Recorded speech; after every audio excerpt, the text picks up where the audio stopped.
Feel the bass. Talk to him. Look. It's that dirty money, motherfuckers. It's that dirty money, motherfuckers. It's that dirty money, motherfuckers. It's the dirty money, motherfuckers. Somebody feel me. Looking for someone to love me. Sing the song.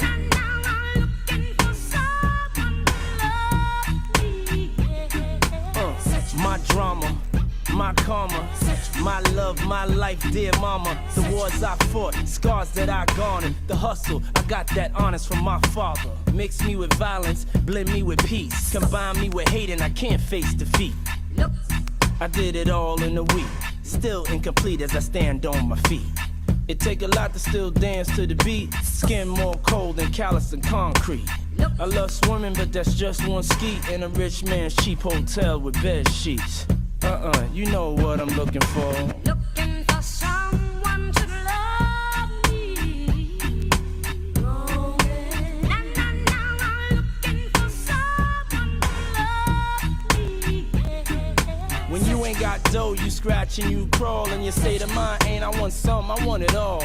Look at the sky, wonder when it's gonna fall. Cry in the rain so the pain is stalled. It's too dark, my world is in gloom. Chest cold, my soul howls at the moon. My mind spins, my sins crowd the room. My heart don't skip, it just beats out of tune. I can't even hold down food, I'm so rude. Bad attitude, what point I got to prove? Sometimes to win something, you gotta lose. Love ain't dead, my life is just bruised. Talk to him. Looking for someone to love me. Looking for someone to Come on, I love you. I'm impatient, I'm so vacant, I'm so real with myself, I'm so blatant. I thirst more, I'm far from complacent, always placing my heart last, I'm paper chasing. Left craving the warmth of one touch. So what's money if you never had enough? I'm disgusted, people say I'm not to be trusted. Insomnia driven, my eyes crusted. So come and save my life if you could muster up enough strength to show me how to love somebody besides myself. I crave comfort, stars may align just right for us. Start a new life for us, build a fortress beyond coffins. Rembrandt, we paint our soulmates' portraits. Come on, you know just what I'm looking for. Looking for I'm looking, I need you, God help me, please love me. Come on, I'ma find you. Everybody needs somebody to love them. Feel me? Yeah. Feel the bass. Come on.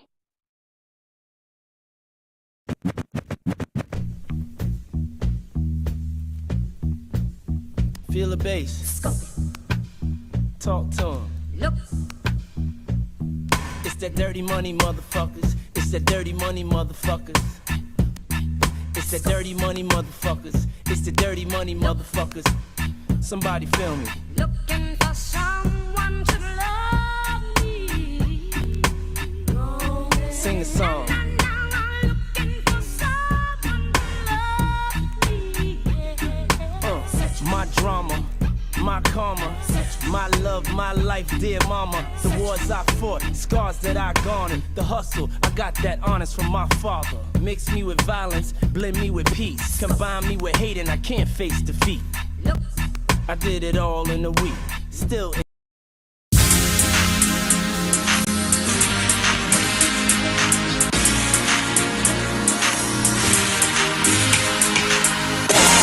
the words can't express the way I feel. The way you hold me, the way you touch me. Girl, everything you do to me, you know I like it. Don't stop now.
Let's get a mic check in.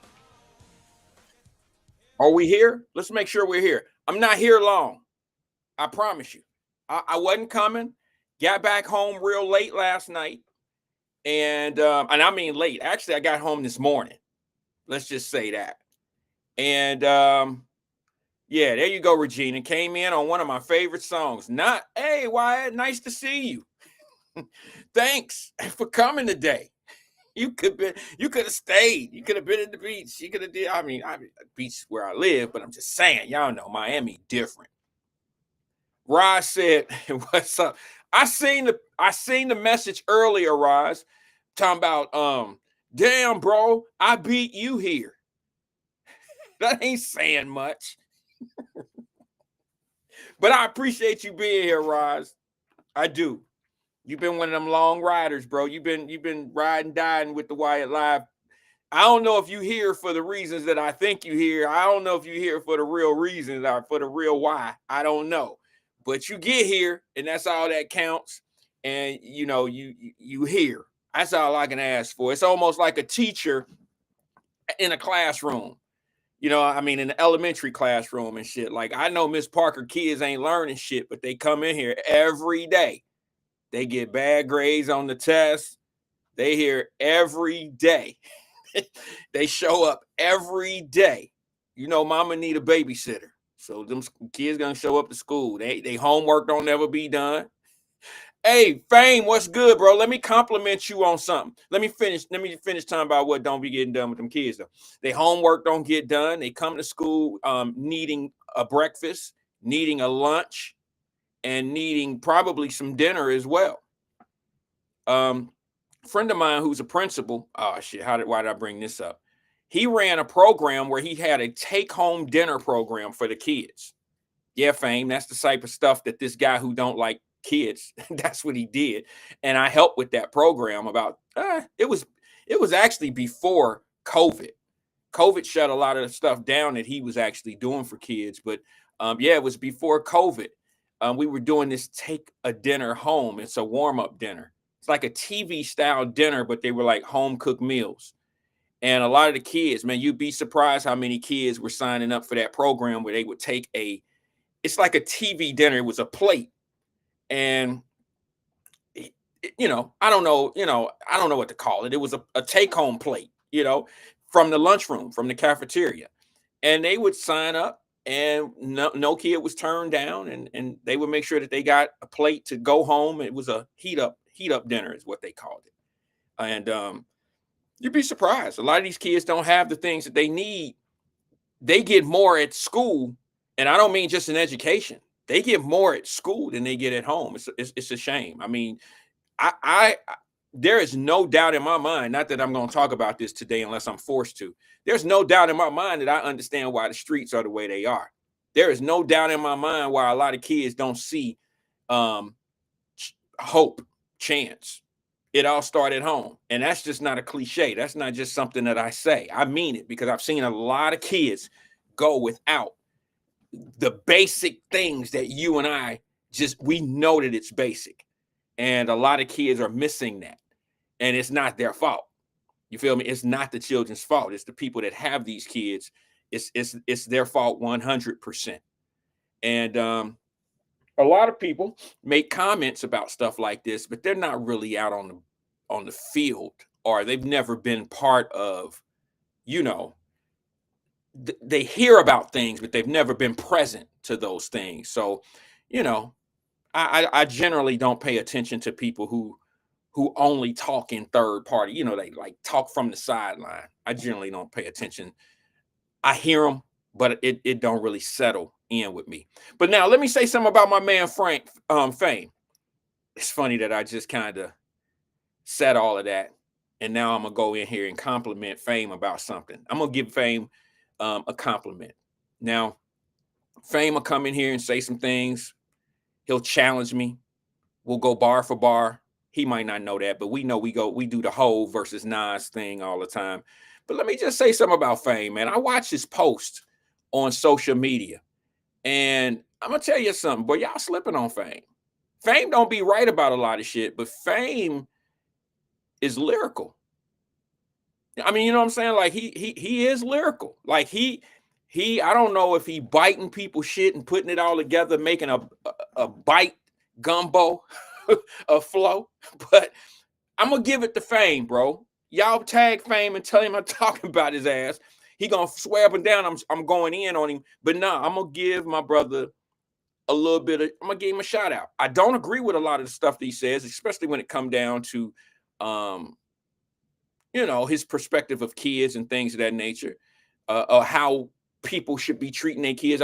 You know, I agree with some of the things he say on that, but I disagree with what he say about some of the women. All right, but I am gonna give that man his props when it come down to the he's lyrical. All right, I will say that, and I ain't trying no cap. You know what I'm saying? He lyrical. Y'all slipping on him. I mean, I just think he needs to.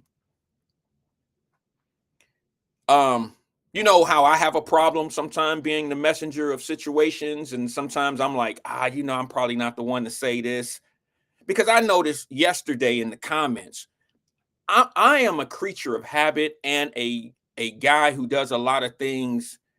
How should I say this? Donna said, F him.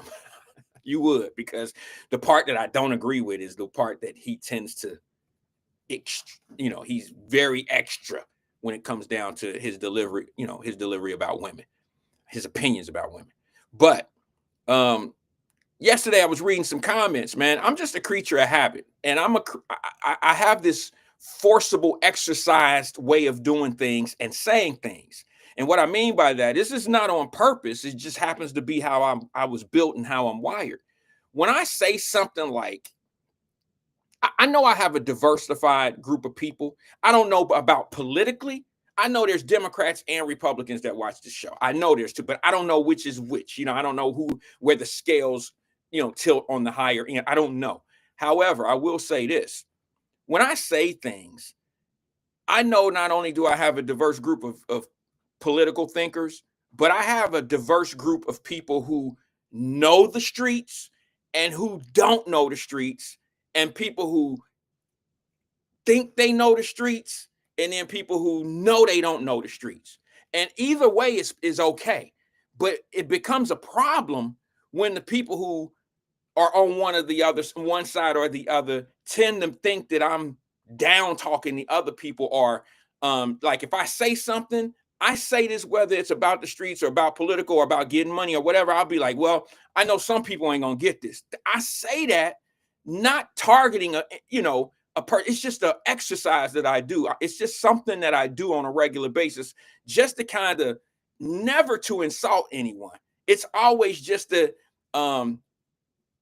like it's like a buffer of some sort. If I'm about to say something that might go not necessarily over someone's head, but they just might not get it all the way, why don't think that it's for the people that get it. All right, don't try to make it seem like I'm trying to talk down to people. Just because you get it and your circle of people on here get it, that don't mean everybody gets it. That's all I'm saying. So please, if you want to try to make it, if you're trying to take the power out of what I'm trying to say by trying to make fun or trying to mock what I'm saying, if you, just for courtesy of the program, not me, just courtesy of the program, keep comments like that to yourself.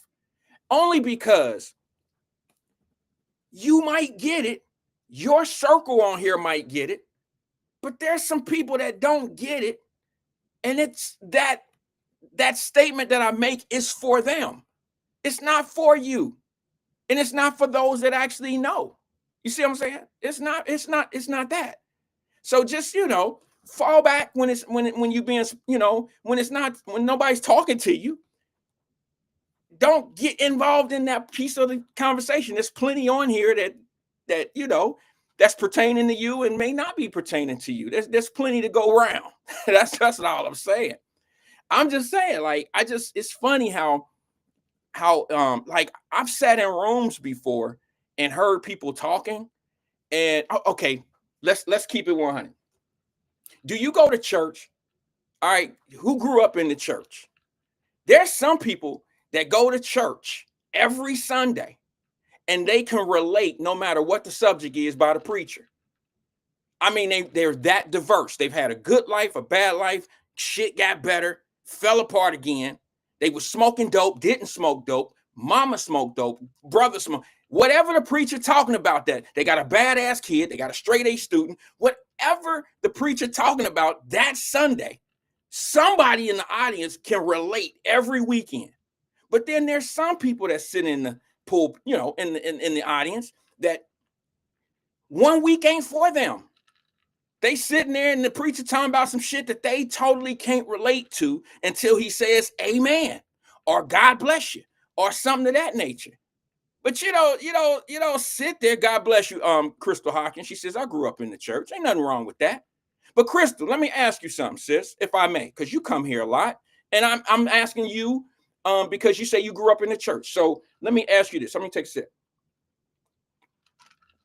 Growing up in the church, every weekend or every Sunday, could you relate to every topic that the pastor was talking about? Was the preacher talking to you every weekend? No, I doubt it, sis.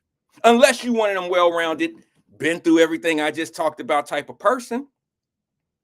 But if your mom or your people have never been on drugs or and the pastor is talking about that particular weekend, there's going to be some part of the sermon that, you know what I mean, you just can't relate to it. Even in the house of people that look like you and y'all been in that, you know what I'm saying? Because everybody don't have the same problems. We know that. But we listening to the same guy or the same, you know, the same pastor talk to everybody. But some weekends you just got to take off. And then when he say, oh, you could be there, but it might not be for you. You know, the topic may not be for you. What he's talking about, the things that God going to get you through may not be for you that weekend. Crystal Hawkins, let me read this. She says, not every weekend because the message may not have been meant for me. Exactly. So when I say something like, well, some of y'all ain't going to get this. You see what I'm saying? The pastor wouldn't dare say that. But then he or she, I'm sorry, there's female pastors. Y'all know what I'm saying. The pastor may not say, hey, this ain't it for everybody. This ain't for everybody. Who was that put the address up? Let me read that. Ronald Dixon says new best. Excuse me. Let me take my retainer out. This is so corny. All right. He said New Bethel Baptist Church, Charlotte Street. Okay. 843 Charlotte Street. All right. So you grew up in the church. Happy Thursday to you, Brenda Early. Remember me and Brenda Early when we first started this program? Because she's one of the beginners. Like she's a day oneer here. I used to be like Brenda Early late, and she was the timekeeper of the program. She made sure everybody got here on time. She was the usher with the programs in the front of the hand. She would tell everybody what we talking about today. She was sergeant at arm. How you doing, Brenda Early? Been a while. I mean, you've been here, but it's been a while since I've singled you out. We don't talk about that role anymore, but I appreciate you, sis. I do. Whether you hear from me, the subjects or whatever it is, whatever you get out of this, whatever you get out of coming to Wyatt Live, I appreciate you being here, and I hope it's working. I hope whatever we're doing, whether it's comedy for your day, if it's a serious take for your day, I think it's great for people who may not agree with everything that people are talking about. I think it's great that sometimes people fall back and just listen to others' opinions. So we'll know just what kind of thinkers there are in this world. You know what I'm saying? I think that's a great thing. Ross says Brenda Early always late. We used to have conversations about that. Regina, what's good? She said, it might happen to a few. I grew up in church, still going constantly. That's great. That's good. That's good. And I'm sure every weekend, whether the sermon is for you or not, you get something out of being there. You see what I'm saying? Even if it means that you could see. Look, don't get me started on this. My grandmother raised me where I got to at one point in my life, I didn't have a choice but to go to church as a young pup. I didn't have a choice. My great granny had me in church. I don't even remember the name of the church, but I'm gonna tell y'all what church it was, and somebody in here will definitely let me know, because I was such a small child, but I remember going every Sunday. Anybody know where Stanley Row is? Not the senior citizen building, but the regular Stanley Row. Okay, that's where my Aunt Stell lived. My great grandmother lived in the Stanley Row elder, the old folk home, not old folk home, but the senior citizen building, excuse me.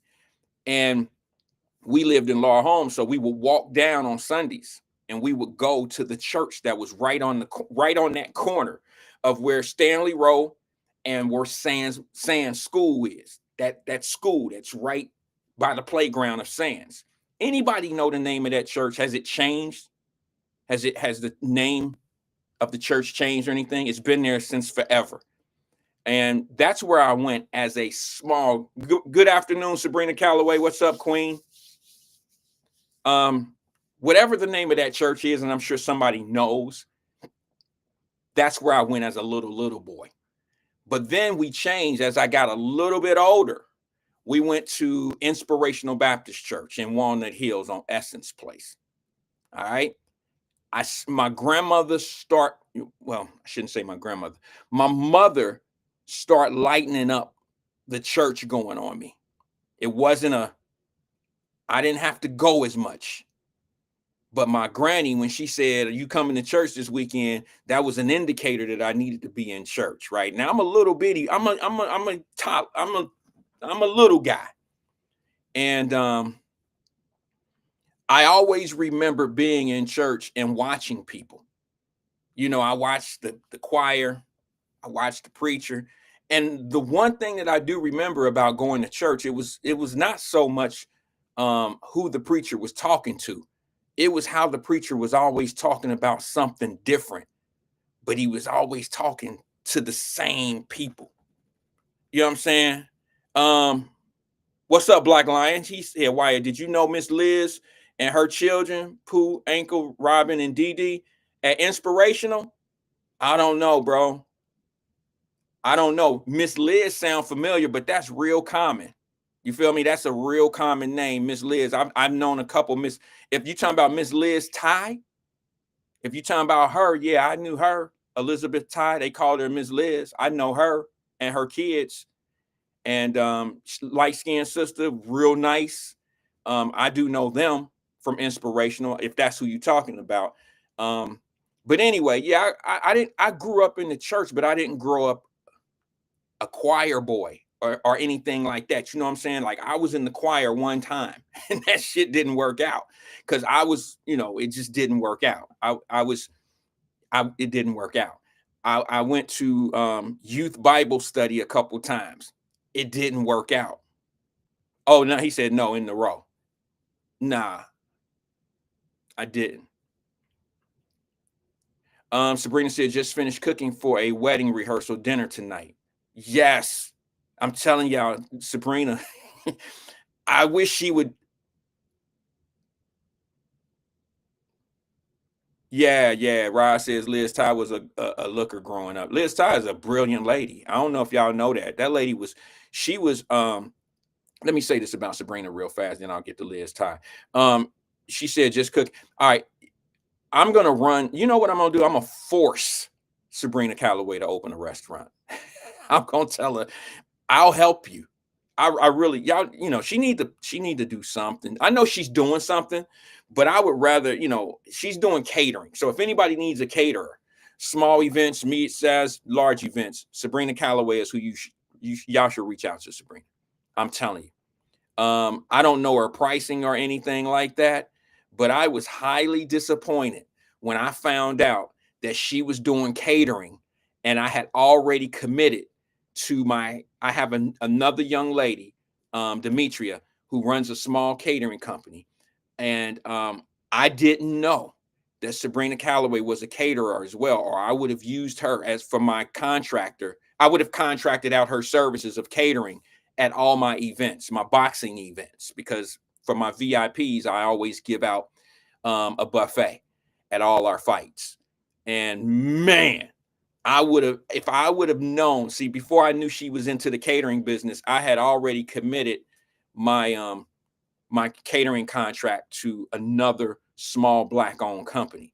And Sabrina, if I would have known, sis, I just want to let you know, if I would have known, which you already know that I've talked to you about it, just letting people know. Reach out to Sabrina Calloway if you need anything in the catering area. She got you. From, I'll tell you what, she did that Fay apartment joint. Didn't you do the Fay apartment reunion?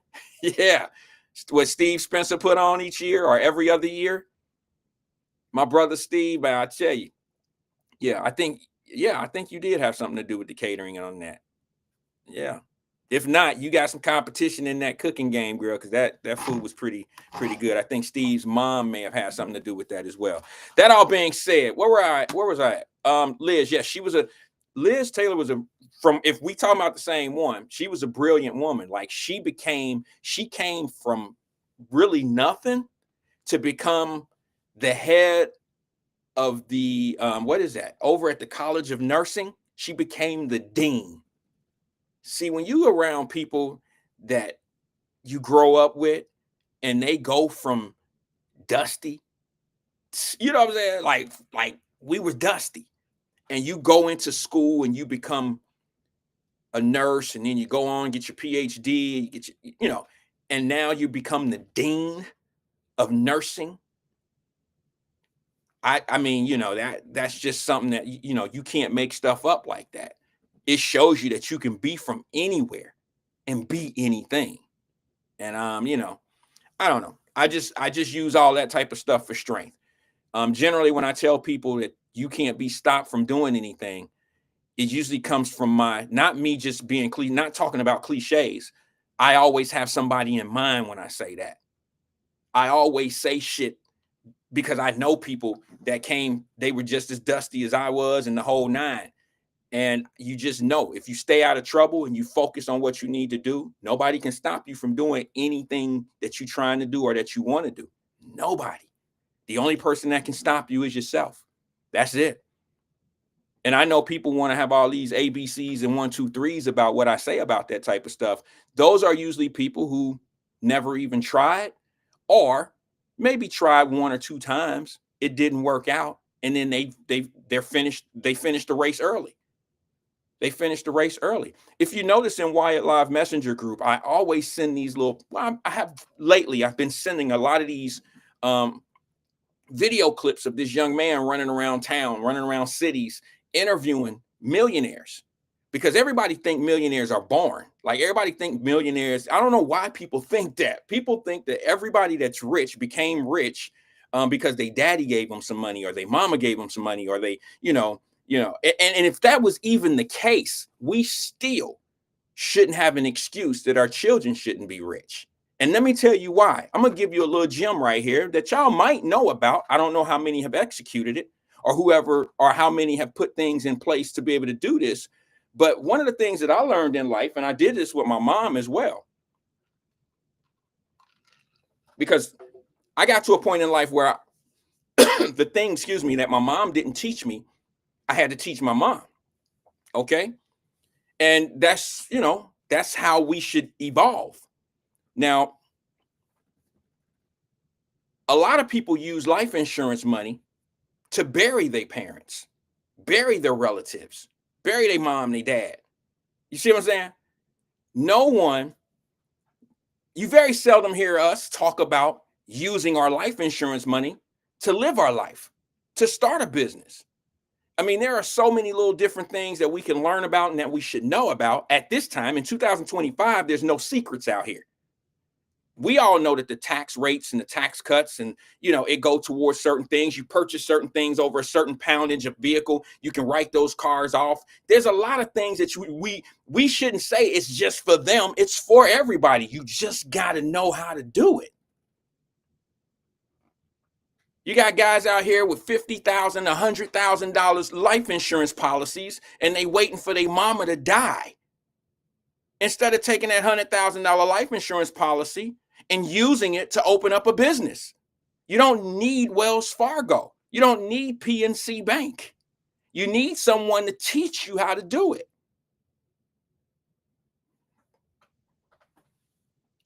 I don't know if you guys know this. I'll put it in a small nutshell. And for those that want to mock what I'm trying to say or whatever, or how, make light or however it go,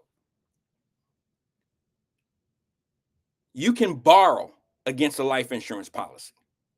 Okay, you can sell your life insurance policy. And if that's what it takes to get your, I don't know, future wealth for your family to get started, like a lot of people did.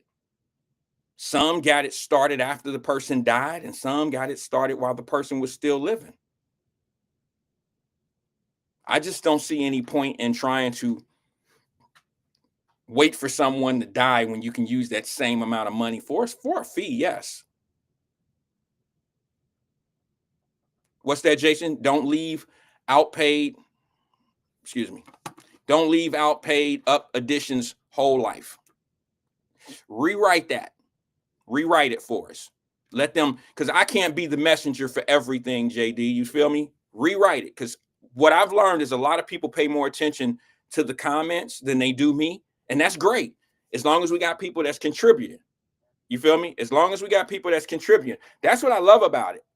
Usually the people that are trying to be funny in the comments, the people that are actually contributing to what we're talking about, they tend to shine. Those comments tend to, get a little bit more attention. So put it out there, Jay. Rewrite that one. Don't leave out paid up additions whole life. Rewrite it for them.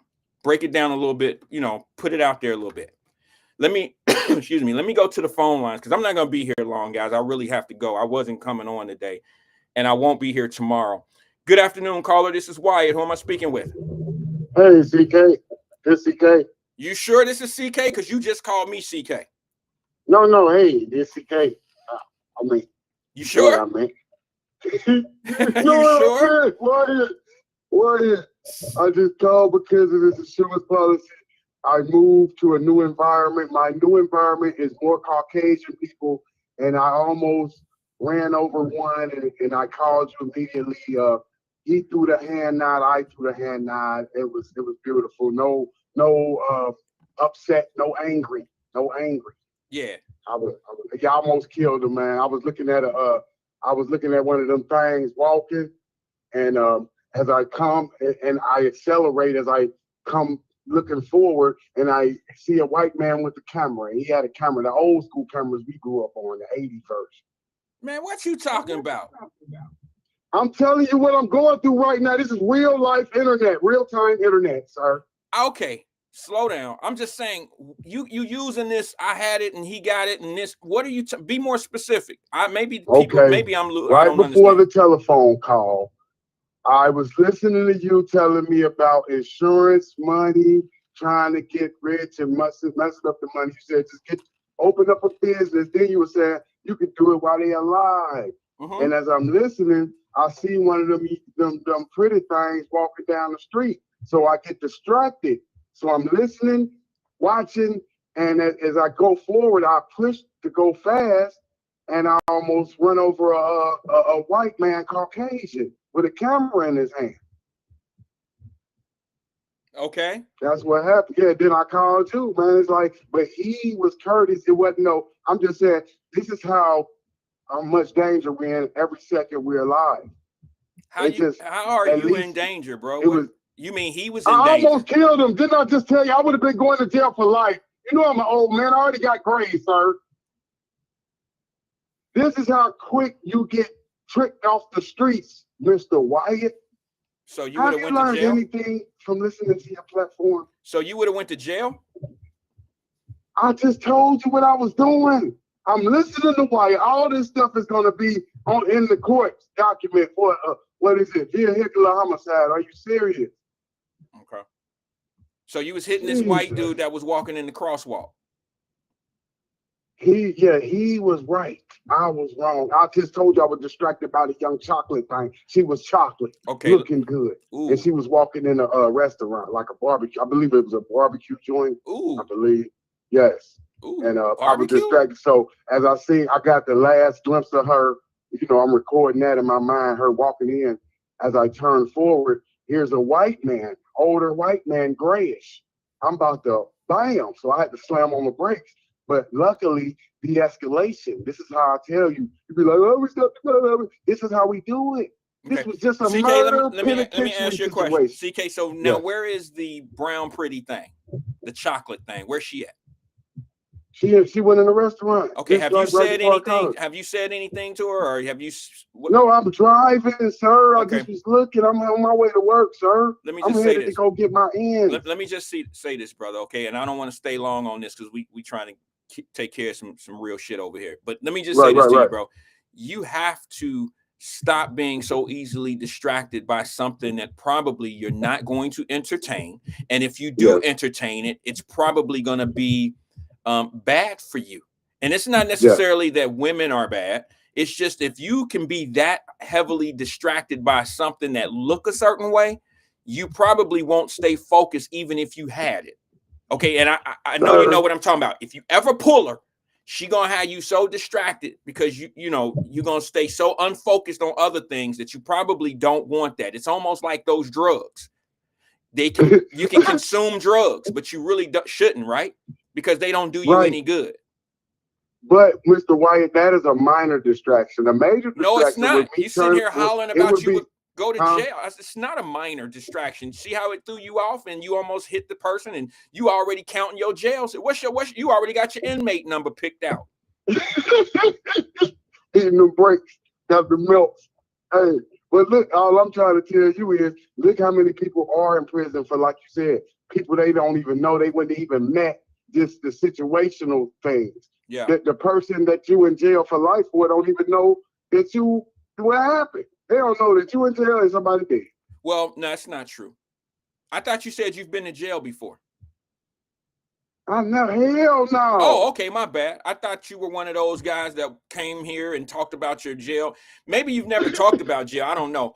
You talk more about that. I'll be talking about jail. That's how, hey, but now let me just say this. Hold on. Let me just say this about that. Everybody that's in jail, everybody know why they in there. You only get a day or two to lie. You only get a day or two to go in there and say you was the kingpin of the West Side, and they broke your door down and you had 42 kilos of cocaine, and they took $200 million out of your dresser, and you have 14 guns, and your guards all got shot up, and here you are in prison. You only get a day or two to lie like that. Once you get to the prison, your paperwork follow you, and it only take a day or two before it gets to everybody. All right, so you talking about the feds, though. You talking about the feds. That ain't the state. Okay. The state ain't nothing like that. How you know? You talking about the feds. How you know? I'm giving you the I said, how do you know? I said, how you know? Everybody I know been in penitentiary said me. That's what keep me out. I listen to everybody. Oh shit! Do you hear what you just said? Everybody. Oh, y'all see that?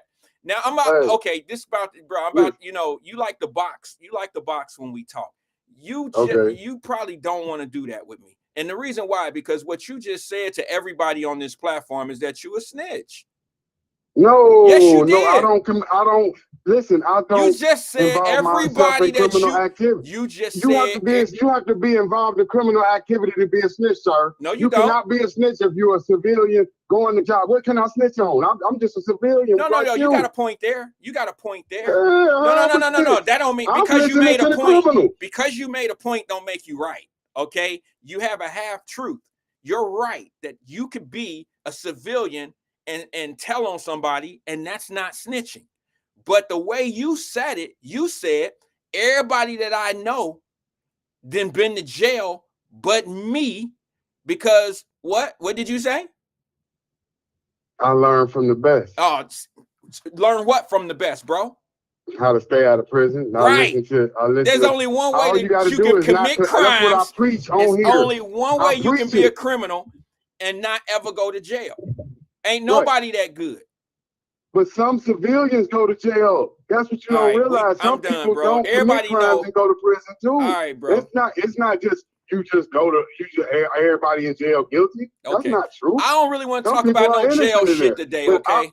I don't really want to talk about no jail. And I brought it up. I should have never even opened the small jail cell of conversation with some of you guys, because I don't really want to talk about that jail shit. We talking about getting money and starting businesses today. Yeah, the money. That's what I was calling about when you was talking about the hundred thousands of dollars, right, on the insurance money. Say it again. Like you said, how much? You said make the money, the $100,000 claim on the insurance. On the Man, you, beneficiary. I'm sorry. Yes, I'm sorry, bro. I'm reading comments at the same time that you talk. Yeah. Okay, I'm sorry. Yeah, It's hard so, filtering some shit that kind of, I read comments and it's making some sense, and then I hear CK and it's kind of diluting my mind and it's mushy in here. Yeah. But okay. Yeah, yes. no, you got to think it's $100,000 fee, right? So you got to understand, do not open the wrong restaurant. You don't want to open a restaurant business. Restaurants are too crowded, right? If you want to open a business, you want to go other than restaurant, in my opinion. I don't want to get into that. What's that? What's the success rate of restaurants? Well, they're not that large. I'll be honest with you. There's not a lot of successful restaurants in communities. You're absolutely right about that. Yeah, we're gonna stay away from the stuff that's gonna fail. The clothing and the restaurant, sir. Clothing will fail and restaurant lines will fail. Okay, clothing lines. See, this is once again where you have half truth and half I don't agree with. Clothing lines do fail because we don't know how to scale it. The only reason why businesses fail, in my opinion, y'all, here we go again with me doing the buffering thing. The only reason why, and let me be more specific when I say businesses failing. The reason why a lot of Black businesses fail, CK, is because the people don't support them. Okay, we always open up businesses, okay, but we just generally don't support them for whatever reason. It could be the business fault. It could be because the business is not delivering good customer service or good product. Let's just be real. Yes. But now we also have a situation where we don't consciously spend with our people. And if we consciously spend with our people, we would have more successful Black-owned businesses. You understand what I'm saying? Now, I have been one of them type of people. I give you a shot, and if it go too bad, I ain't never, and I'm not going to refer your business to somebody that I know. I use the Black-owned moving company, and I hate to do this because I would never say the name of them because they still active. But I use the Black-owned moving company to move from an area, and they were overpriced. They under-delivered. I had to stay on their ass, and they sat around and was getting paid, and they looked like they were using tape from that you taped packages up. I don't know what that tape is called, but not box wrapping tape. They were out there twiddling their thumbs. One of them was rolling up a damn he was rolling a Philly up in my basement. And I'm saying, see, this that's unacceptable right there. Exactly. But I would never. And my brother Steve Spencer asked me one day, bro, I need a moving company. This was years ago. He said, man, I need a moving company to get something, get apartment moved over for somebody, blah, blah, blah. And I was like, bro, I got one for you, but I can't even refer them to you. And that was before my man Britton started his thing. Oh, their business was already established when they was rolling blunts in your basement? Yeah. Now, I can't say that he was rolling weed. I can't say that he was. Let me say. I'm talking Philly blunt, okay, for the audience. I'm not talking about that he was rolling. You know how they used to take the tobacco out, take the thing out and put it back in and smoke a cigar? That's what he was doing in my basement. No, that's unacceptable. You're a professional business. You're not doing that in my freaking out. But let me explain this to you, Mr. Wyatt. This is why the clothing thing. I can help the youngins. Like I said, if you want to get in clothing, you got to be young. I'm talking about 13, 15, like that. Now, the reason why I failed, because I dibbled and dabbled in the clothing in the West Coast, Mr. Wyatt. And what killed me with the clothing was the freaking inventory. Yeah. I had too much overstock, Wyatt, and it put me over my head where I was overwhelmed and dead in that clothing line. Now you talking. Sir. Now you talking. Now you bringing something to this conversation that a lot of people. This is who I am. I fucking failed. Wyatt. No, I tried and I learned the hard way as a young man. But I was very young. I was very young. You didn't. And I tell the kids. You didn't fail, Mr. Wyatt. You didn't fail. You didn't fail. Failure in entrepreneurship is not even a word. It's not an option. You didn't fail. You learned. Mm-hmm. Your L wasn't a loss. It was a learning opportunity. You see what I'm saying? But I did have success. I did have successful term success. And when I say small term, I would say 2.5 years max. 2.5 years max. But like you said, when you have that type of windfall, this is money that can last you a lifetime.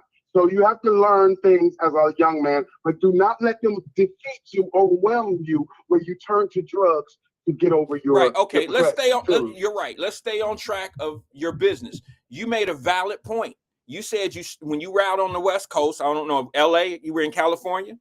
You said I was in the West Coast, and the Rodney King stuff happened. We collected on the insurance money, moved to Phoenix, Arizona, where we did good until Walmart came and boom, explosion. ooh, you got a lot. You packaged a lot in that, and I'm actually I feel you. I know exactly what you went through.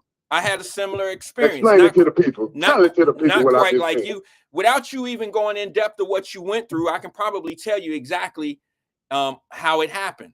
You started a company. You were overwhelmed in inventory, which meant that you probably had to buy packages of inventory, which meant you didn't buy 15 size smalls and 12 mediums. You had to buy these packages of clothes, which meant it came with 6 smalls, 6 mediums, whatever the countdown, like 3 small, 6 mediums, 6 large, 3 extra large. You bought packages of the same clothes. That will tear you up in an inventory when you have to hold inventory, because you have to, when you buy in packages like that, you have to buy sizes that are not popular to your demographic. Like nobody's coming in buying smalls. So now when you run out of mediums or run out of larges or extra larges, you got to buy a whole nother pack, and it comes with sizes that you don't use. Now you're overwhelmed with smalls and mediums that no one's buying. Is that one of the issues? Is that one of the issues you ran into? Yeah. Okay. Yeah, now, no doubt. And I want you to understand that another problem we hit was coming into it. My pops, he falling for the old flim flam because he from the natty, but he thinking, you know how he thinking he's smarter than them, but they getting over on him. He thinking he done hit the publishing on Parliament. Funkadelic, he in the music game, right? He got the publish. Okay. You know they done hit him for the money. They done hit him for whatever he paid for the publishing. You know he ain't got the real publishing. But no, that's probably that's the game he runs. Yeah, that's probably a scam. Right. But now let's move on. Probably it is a scam. But I'm saying as a teenager, I'm the son. I can see the scam, but he couldn't. He getting caught up in the fancy life. He getting caught up in that rich stuff, and they getting you for their bread, pops. Okay. So even the best get got. Right. Well, let's move on to the next issue that you have, because people heard what you said that you ran into. The next issue was Walmart came in and moved you guys out. Now, let me explain what happened there. That same package that you were buying in your size counts, Walmart came in offering the same situation, but they were able to buy at a lower cost than you were, and probably their price of retail was your price on wholesale. So in other words, it was instant. Exactly. Instant. Soon as it hit, like you're saying, what you're describing is 100% right. You're on the money. No, that's why I listen to it. But yes, once that happened, the money was it was over. It was like immediate. You scared. Well, people don't want to. People may not understand this, CK, but Walmart's, these big box companies, including Walmart. Walmart was the first company to come in and destroy Black-owned businesses, whether we want to admit it or see it or not. Yeah. Okay, because Walmart came in and they were able to buy. They were able to sell. I don't want to be funny or anything, but low-end clothing at a wholesale price. They would retail it at a wholesale price, meaning a t-shirt. Right. You get you a t-shirt, just a simple t-shirt that they're selling over their counter for $2.25. Well, that's the same price CK would have to buy a t-shirt for. You see what I'm saying? In order to sell to the public for $9.99, Walmart has it out there for $4.99. You see what I'm saying? And please explain to the public how instant they appearance was, how their presence was, how instant their presence was felt. Well, as soon as they hit the market, it was over. Well, yeah, they did damage real fast. I don't think people really remember it because it's not a big deal. Because if you look at the bike shops, let's use something that we all used to get into: bike shops, microwaves. If you wanted to open up a fixer if you wanted to open up a place that fixed clocks or fix microwaves or fix bikes or fix anything in your community, you didn't really have to, because if I was a fixer, if I was going to fix your clock and it was going to cost you $37.80, you could go to Walmart and buy a brand new one for $40 or $30. Right. So why get something fixed?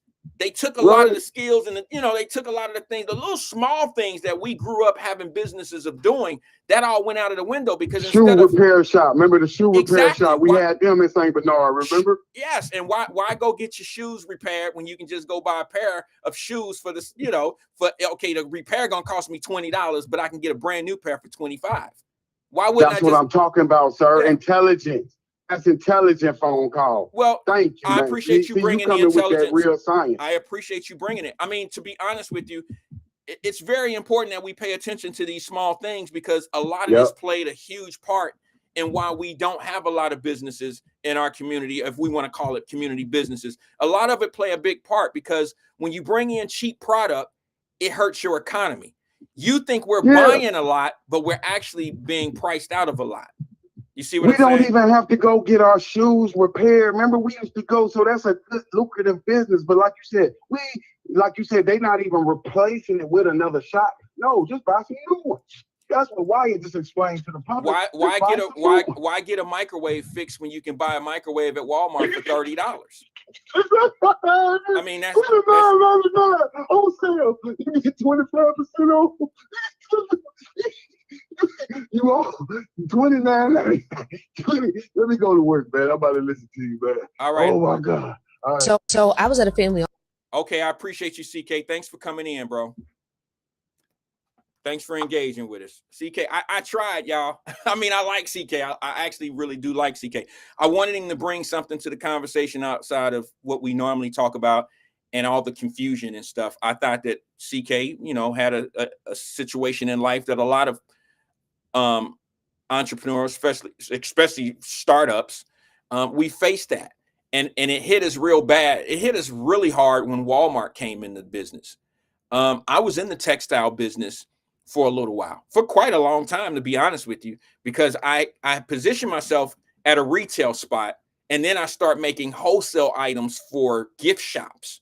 And that didn't hurt me as much as the retail shops start fading away, because people start going directly to the Walmarts of the world and then online. All that type of stuff really destroyed the small business in America for us. For everybody, not just Black folks, but for us, it took away family-owned businesses. And, I have this thing that I'm going to say that's probably not going to be very popular amongst us, but a lot of Black folks, we don't open up businesses for the longevity of the business. We open up businesses as a hustle. You understand what I'm saying? Like, we do this shit just as it start out as being a side companies, like a hustle, a side hustle from a job. A lot of us run our businesses just to survive. To scale it is never really part of the plan. Now, I know that's probably not going to taste well in a lot of people's ears, but we don't do that. And I watched this video the other day of this young lady, and I said, this is a great topic to talk about one day.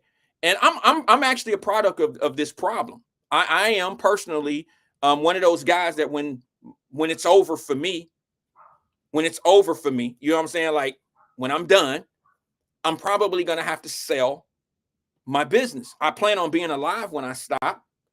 I don't want it to just sit there idle. I've had several offers from different people, but I'm waiting for the right person to come along and be competitive in these same offers. They're not as, some people want you to just hand it to them, and you can't do that. I can't do that. But at the same time, I don't have family members that can take over what I've done. My children, I didn't force my kids to get in my field when they were growing up. You understand what I mean? Like, I didn't make them getting into my business, into what I do. I didn't do that. I wanted my daughters to think for themselves. I wanted them to choose a profession that they would love, what they would like getting up for every day to go to work. That's what, I let them do. back in the day, and I might be bad as a parent. Help me out and let me know. Maybe I'm bad as a parent that I didn't force them to push the legacy, to push the name, to push our company and keep it, in the family. But, back in the day, that's what we did. Back in our days, Black-owned companies were generational. They passed them down. If it was a dry cleaner, barbershop, whatever it was. But one thing that I've noticed that we've never really done, we never really scaled it. Not enough of us have done that for me to be able to say, okay, we're competitive in that space. When you go talk about Black-owned businesses, they're usually rib joints or, like restaurants or something like that. We're not trying to be Kentucky Fried Chicken. We're trying to be the block chicken. And that's how we usually work our businesses. And we have to sell to our community in order to survive. And then when you got a community that don't necessarily want to support you, the way that other businesses get supported, it's not always the business owner's fault. Because a lot of people don't understand how tough it is to actually run a business and to just be barely getting by. The independence to me is valuable. That's the that's the value of having your own business, is the independency, being able to do what you want to do. You got to do what's right, but being able to be free, do what you want to do. It's a lot of work, but at the same time, it's a freedom that a lot of people, it's a freedom that I feel everybody should get a piece of one day. Is that fair? I really would love to see, I would love to see everybody do it, because what we don't understand is we can broader off of that. Like if you have if Sabrina Calloway has a catering service, and I know a guy that has a nightclub without a kitchen, maybe on a Tuesday and a Thursday, they do a fresh buffet that Sabrina Calloway's company can come in and do the buffet setup. Now you got the club place winning, you got Sabrina Calloway's winning, and I got a guy, a little brother that started a valet service. We set him up out front. It's just a nucleus of our businesses working in a cycle. I just don't see that. And I know it can be done. I just don't know why it's not being done. I don't understand why it's not being done. But I hear the cries and I hear the yells out loud of what we can't do. And I hear it ain't for us. I hear all that shit all the time. When we have $2 trillion a year in spending and we sit back and say something is not for us, no, it's not for you. But if everybody, how do you think Black Wall Street started? Now, I know a lot of people don't really want to have that conversation. They would rather talk about the white man burning it down and tearing it down. Nobody ever talks about how it was built. They love to talk about the tragedy of all of that, but nobody ever wants to see of the self-sufficiency that it took for the Black Wall Street to even be built. But oh Lord, it burned down. Lord, they love to put us, oh my God, they told it they don't want us to have nothing. All that old shit. That's the focus of the conversation versus, man, do you know that there was 3 Black-owned banks? That there was a hospital? You see what I'm saying? It's easier to complain than to be productive. It's easier to talk about how somebody stole some money out of your pocket versus, you know what, I'm about to go get that back plus 3 times that. I don't understand the mentality. I mean, I'm gonna probably cry one time. I'm probably gonna be like, damn, that it got me. But the bounce back be real, because the bounce back, you come back stronger. Ronald Dixon said, you know how Black folks are. When it comes to money, no one trusts anyone. I know how white people are. They the same way. But I'll be honest with you. I've done a lot of money. I've done a lot of money with white people. A lot. I've done a lot with Black people too. I think money is money. It don't matter. Both of them have it. You know what I'm saying? Both of them have it. I ain't never going to go in. I don't leave no money on the table. I'm never going to go in talking about I'm a Black-owned business and this and this and that. I ain't even saying that to my Black clientele. If they can't see it, then they can't see it. But for me, I'm never going to put myself in a position I'm never going to put myself in a position where somebody is going to do business with me because I'm manipulating them into the, oh, come on, spend the money with the brother. Nah, I let my work do it speaks for itself. You feel me? It speaks for itself. I can't, just trusting me is that's what I want to earn from you first. You need to trust me. And here's my reason why. Here's my book of business. Here's my client list. Here's what I do. Here's what I've done over the years. And this is what I can do for you. That's it. And when you present that to people, you let them make the choice. And I'll be honest with you. I don't know any of us who consciously go out and spend money with other people just to stop somebody from progressing. Like, I'm not suggesting that it don't. Some of y'all would probably be like, I know some. I personally don't know anybody that looks like me who would not do business with me because we look alike. Now, I know some people that won't do business with me because it's me. That's a different situation. Some people just don't want to see you come up. All right, the individual. But they don't purposely go out and say, I ain't gonna spend no money with no black people this weekend. I'm gonna give all them white restaurants my money. I don't think that's the case. I don't think that's the case. But now, if we had the attitude of, I'm gonna spend my money with my people this weekend, think of how many of your people would be able to open up businesses. Think of how many people we could piggyback off of. I just gave you an instance with the club. If Lando didn't have, I'll just use Lando. He has a beautiful setup downtown Cincinnati. Let's just say he didn't have a kitchen. He has a kitchen. I just gave you an example of Sabrina Calloway came in on Tuesdays and Thursdays and did his setup for, bang. My little dude Phil came in and did, John. If John came in and did John, what is John's last? It don't matter what John's last name is. Rushing. If John came in and did the valet, my girl Nikki came in and did the flower arrangements for the event. You see what I'm saying? My brother say Emmanuel came in and did the t-shirt giveaway. You feel me? Let's say that there was a DJ there, black owned. I mean, look at all the times that we touched the money. That's how you make it happen. That's how you make it happen. You don't need government. You don't need all this shit. We just need each other. I believe personally, just my opinion. I think, I forgot who it was, who was that? Ron that said something, said about trusting the money. Ronald Dixon. I don't think that we don't trust people with the money. I think we don't trust their business ethic. That sound cold, don't it? But like, for instance, if that moving group would have done well, I probably would have been able to send that group, that brother, 3 or 4 clients since the time that they had moved, my situation. I probably could have sent them 3 people.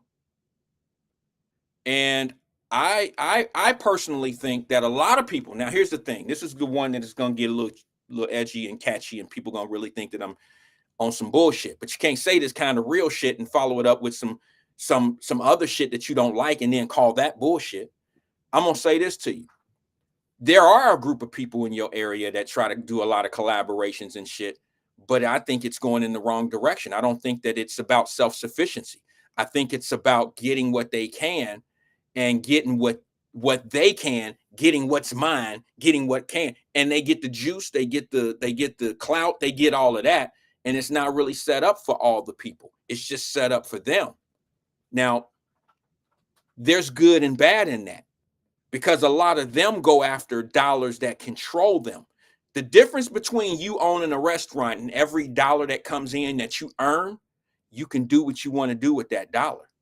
When you get government subsidies, like when you're a 401c or when you're a nonprofit organization, when you get money like that, you're really not a business owner, because they control your dollars and your cents. They control what's going on. A lot of people don't really know that, but they control what you do with the money. They control, because you have to ask them for the money and you have to put it in a plan.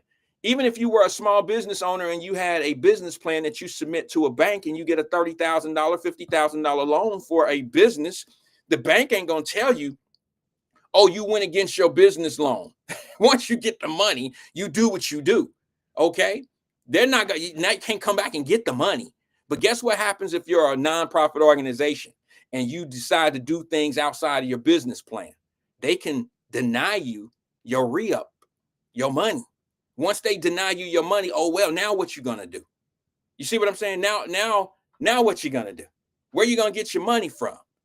You know what I'm saying? So I believe in self-sufficiency. I believe in, starting at the bottom. If I don't want to be a rap song, but starting at the bottom, grinding and grinding and grinding until you get to a point where you don't necessarily need. This is why I told everybody when I started Wyatt Live, nothing wrong with a job. Get a job, but make $25 a week. It sounds so small. That was just to get you to do something so you feel successful at what you're doing. You can make $25 a week selling candy bars at work. I was just trying to get people to go out there, put their name on something, build something with your own interest, with your own money, and start making 20. Remember that? Who was here at the beginning? Make $25 a week. That's all you need to make, $25 a week. Everybody was like, $25 a week? That ain't no money. You'd be surprised. I remember to this day, and it's been almost 3 decades now, I remember my first business exchange with my LLC. I remember my first exchange, my first deal that I made. It wasn't for a lot of money, but it was my first deal. It was the first deal that I inked that I said, my company is in business. I think I made $30-something. See what I'm saying? I was proud of it. Didn't make a whole lot of money. It didn't pay any bills, but it made me legit. And it put me in a place like, okay, I made 30. You know what I'm saying? I made 30. Now let me do it, blah, blah, blah, blah. It be the small shit. If you sell cupcakes, you ain't going to get rich selling a dozen cupcakes, but you'll get rich when you start selling a dozen cupcakes on the minute. So every 5 minutes, a dozen going out. See what I'm saying? Get online. Where Tanika at? Selling them cakes. Selling those cakes. She pushing out 2 a week. Oh, man, that ain't no money. She making $50 to $60 a week. That ain't no money, man. You can't do nothing with that. Real business take time. Word of mouth is the most important thing in the world when it comes down to your business. Word of mouth. It can either kill you or make you.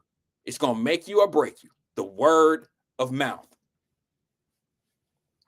That's why a lot of y'all seen me. I didn't necessarily crash out, but just for the internet, let me say I crashed out when the boy came into Cincinnati talking that shit about them black-owned restaurants. Some of y'all appreciated him because he was sitting there talking about some things. He was funny. He was being all into his, his profession, if you want to call it that. But the way I seen it was a little bit different.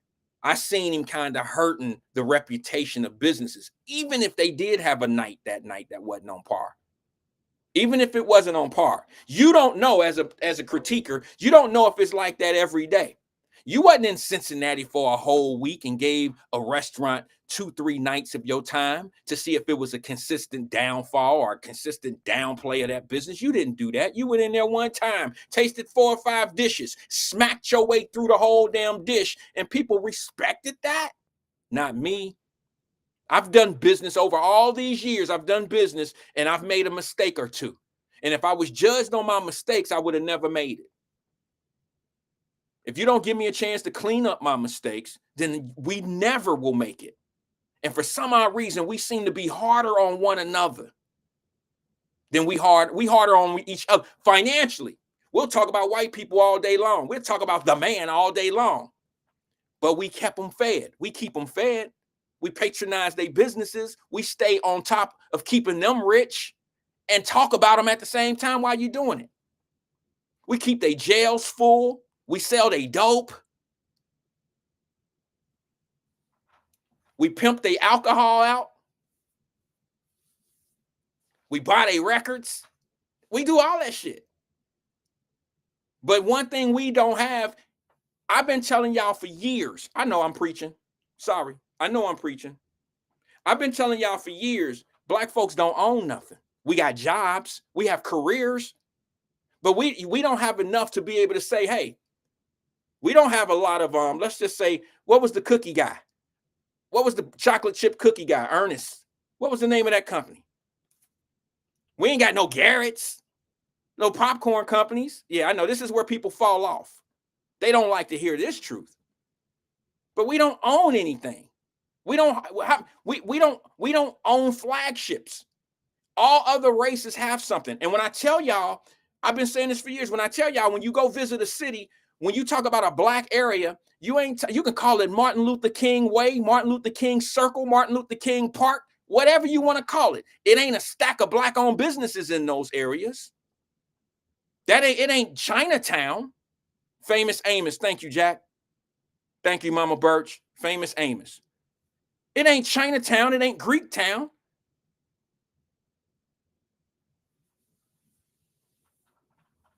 Thank you, Lamont. It's none of that. You go to a city. If I go to Charlotte, I love Charlotte. If I go to Chicago, I got to go to a black neighborhood to go to a black neighborhood to go to a black restaurant. I can't go to the mall and eat a black owned, eat something, something black owned. I can't go there and do that. We hustle. That's what we do. We have businesses and we hustle the business. We treat the business like a hustle. We don't scale them. And we got to start doing that, because what happens is when you start scaling, people don't understand, when you scale, you open opportunities for other people. You see what I'm saying? So if I'm doing this mad cap, there's a young brother that I supported when I started supporting entrepreneurs, when I became a capital adventurist. The first deal that I ever done was with a young man. My only people that know this are some of my family. I brokered a deal with a young man at Navy Pier in Chicago. Mad Capper. Anybody ever heard of Mad Capper? That's nephew to me. How many Mad Cappers does he have now? Didn't know that, did you? Didn't know that. Because he was a young man that had an embroidery machine with baseball caps and little things that he could put lettering and stuff on. And he said, I'm going to be the biggest stitcher in the world. I remember him telling me that. He was 19 years old. I wasn't much older than him, to be honest with you. I was probably 35. Well, I shouldn't say that. I was much older than him. But it was in my younger days of business. And Mad Capper was ready to do what he wanted to do, but he didn't have any capital. You know what capital really means? A lot of people got y'all thinking that rich people, they just capitalists. They capitalists. Do you know what capitalist really means? Anybody know that off the top of your head without Googling it? And if you Google it, that's fine. I'm just saying. A lot of people learn things from people, and those people don't really know. They just teaching you something that they heard.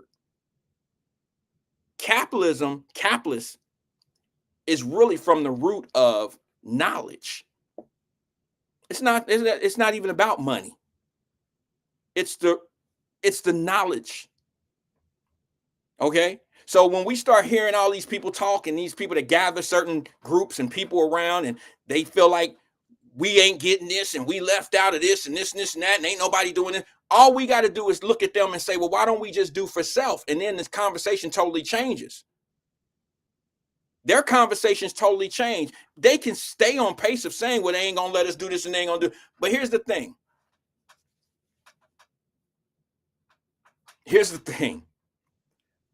If mama started a fish fry in her kitchen in the Fay Apartments, she could do just as much money as Alabama Fish downtown Cincinnati.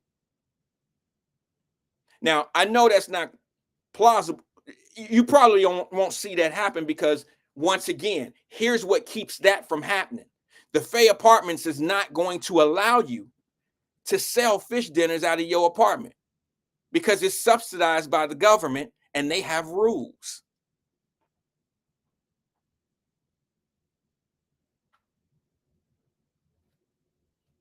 You can't open up a fish fry spot in Law Homes.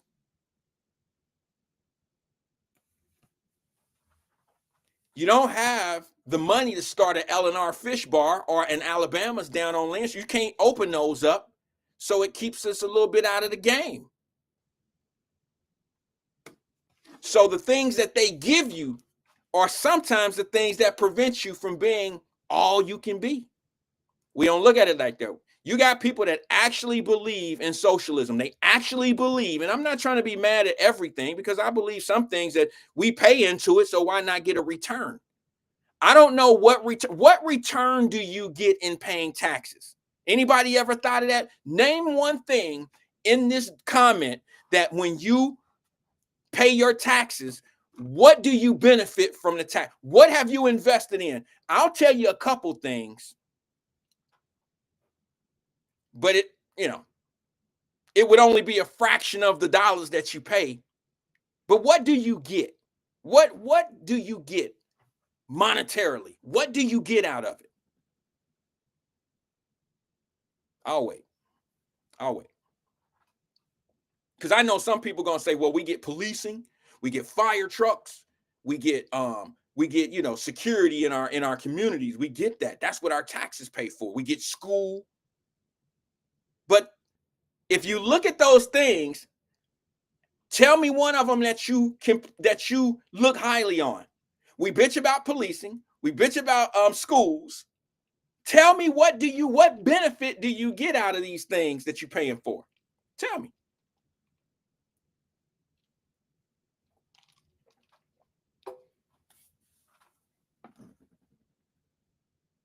Okay.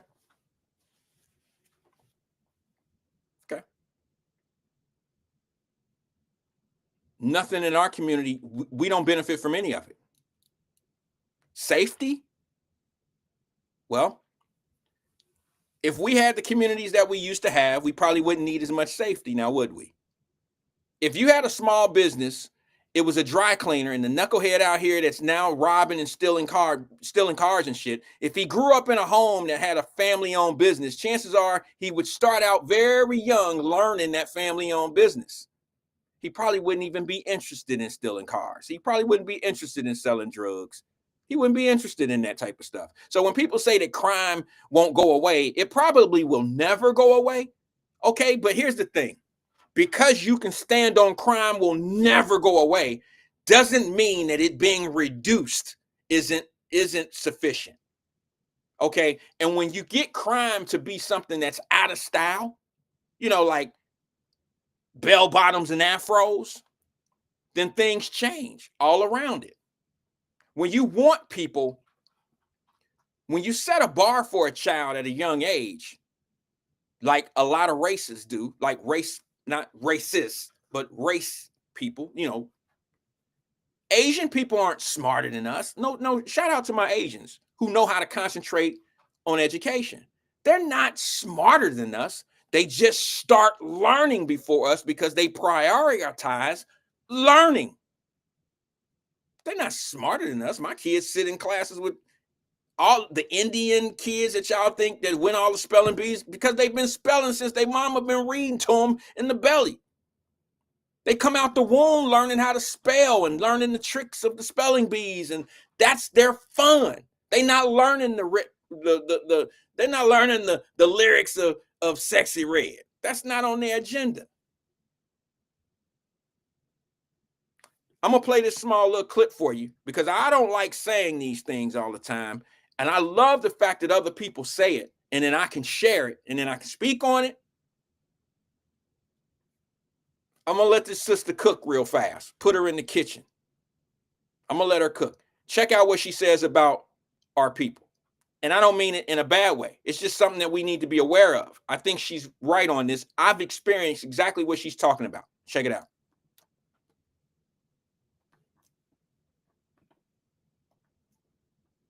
So I was at a family office conference, and if y'all don't know what a family office is, it's generally a family that has accumulated some wealth, generally more than 50 to $100 million, and they manage everything themselves. Okay, so we're at this conference, and the guy, he says to me, he's actually an Indian guy, and so he says, Indian people, we got a couple things. We got motels, corner stores, like gas station type deals. Vietnamese people have nail shops. Cambodian people in California have donut shops. And he's just like running down the list. Indian tribes got casinos. And then he looked at me, he said, what black people got? And I was like, and then I posed the question to Instagram and Twitter, and I got some reasonable answers back, which was like, oh, we got barbecue, we got this, we like businesses that we do historically in the Black community. But the differentiator is we are not in the each one, teach one, fund and mobilize each other in these industries like what they're talking about. And if you've never seen this documentary, you should definitely go and watch it. It's called The Donut King. The guy was a Cambodian refugee. He comes and he gets a job at a donut shop, and the person starts teaching him the business. And then they gave him some money for a down payment to start his own business. And then once he got it up and running, more Cambodian refugees were coming, and he was like helping them learn the business. He would teach them the business, then he'd put them in business. All right, help them go get a lease, help them get financing, all of the things. They stand it up, they pay him back, and then they do it for somebody else. And so at one point, there were like 400 donut shops owned by Cambodian refugees. And so I look at that and I say, wow, we do got barbecue restaurants, but when have they ever shared a business practice? When have they ever even shared like the special seasoning that all got seasoned salt in it? Or said, okay, you open another location, I'll help you with the down payment. I'll help you get your lease terms. I'm going to help you, because if you've never been in an industry, you don't even know what to ask. Facts. So now you got people who are in lease terms that are terrible that you could have helped because you've been through it and you've been burned before. Why do you think that is, though? I'd like to answer that question. My opinion, this is not a fact, but my opinion is because a lot of this is about education. And it's not just education is not just going to school. Education is the knowledge of, okay? And I believe that we don't start that way at the beginning. We used to. It could be a good thing and a bad thing. All right. To be honest with you, I'm in the same situation. I don't have anyone to leave my business to keep it running. Okay. It'll probably go away unless the right offer, the right buyer comes in and buys whatever portion that is available for what they like to do. But my thing is this. We either got to pick something. For instance, she said the Indians have hotels. They don't own those hotels. Those are flagships. All right, let's just say that, in other words, they're franchises. Okay, they're franchisees. But they learn how to put each other in these positions.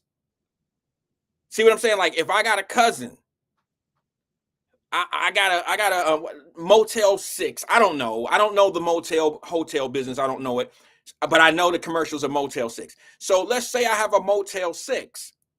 I've run it for 5 years, and I want to invest in another property, another Motel 6. I might send my nephew over to another location over in Lexington, Kentucky or something. I watched the Asians do that with the hair stores.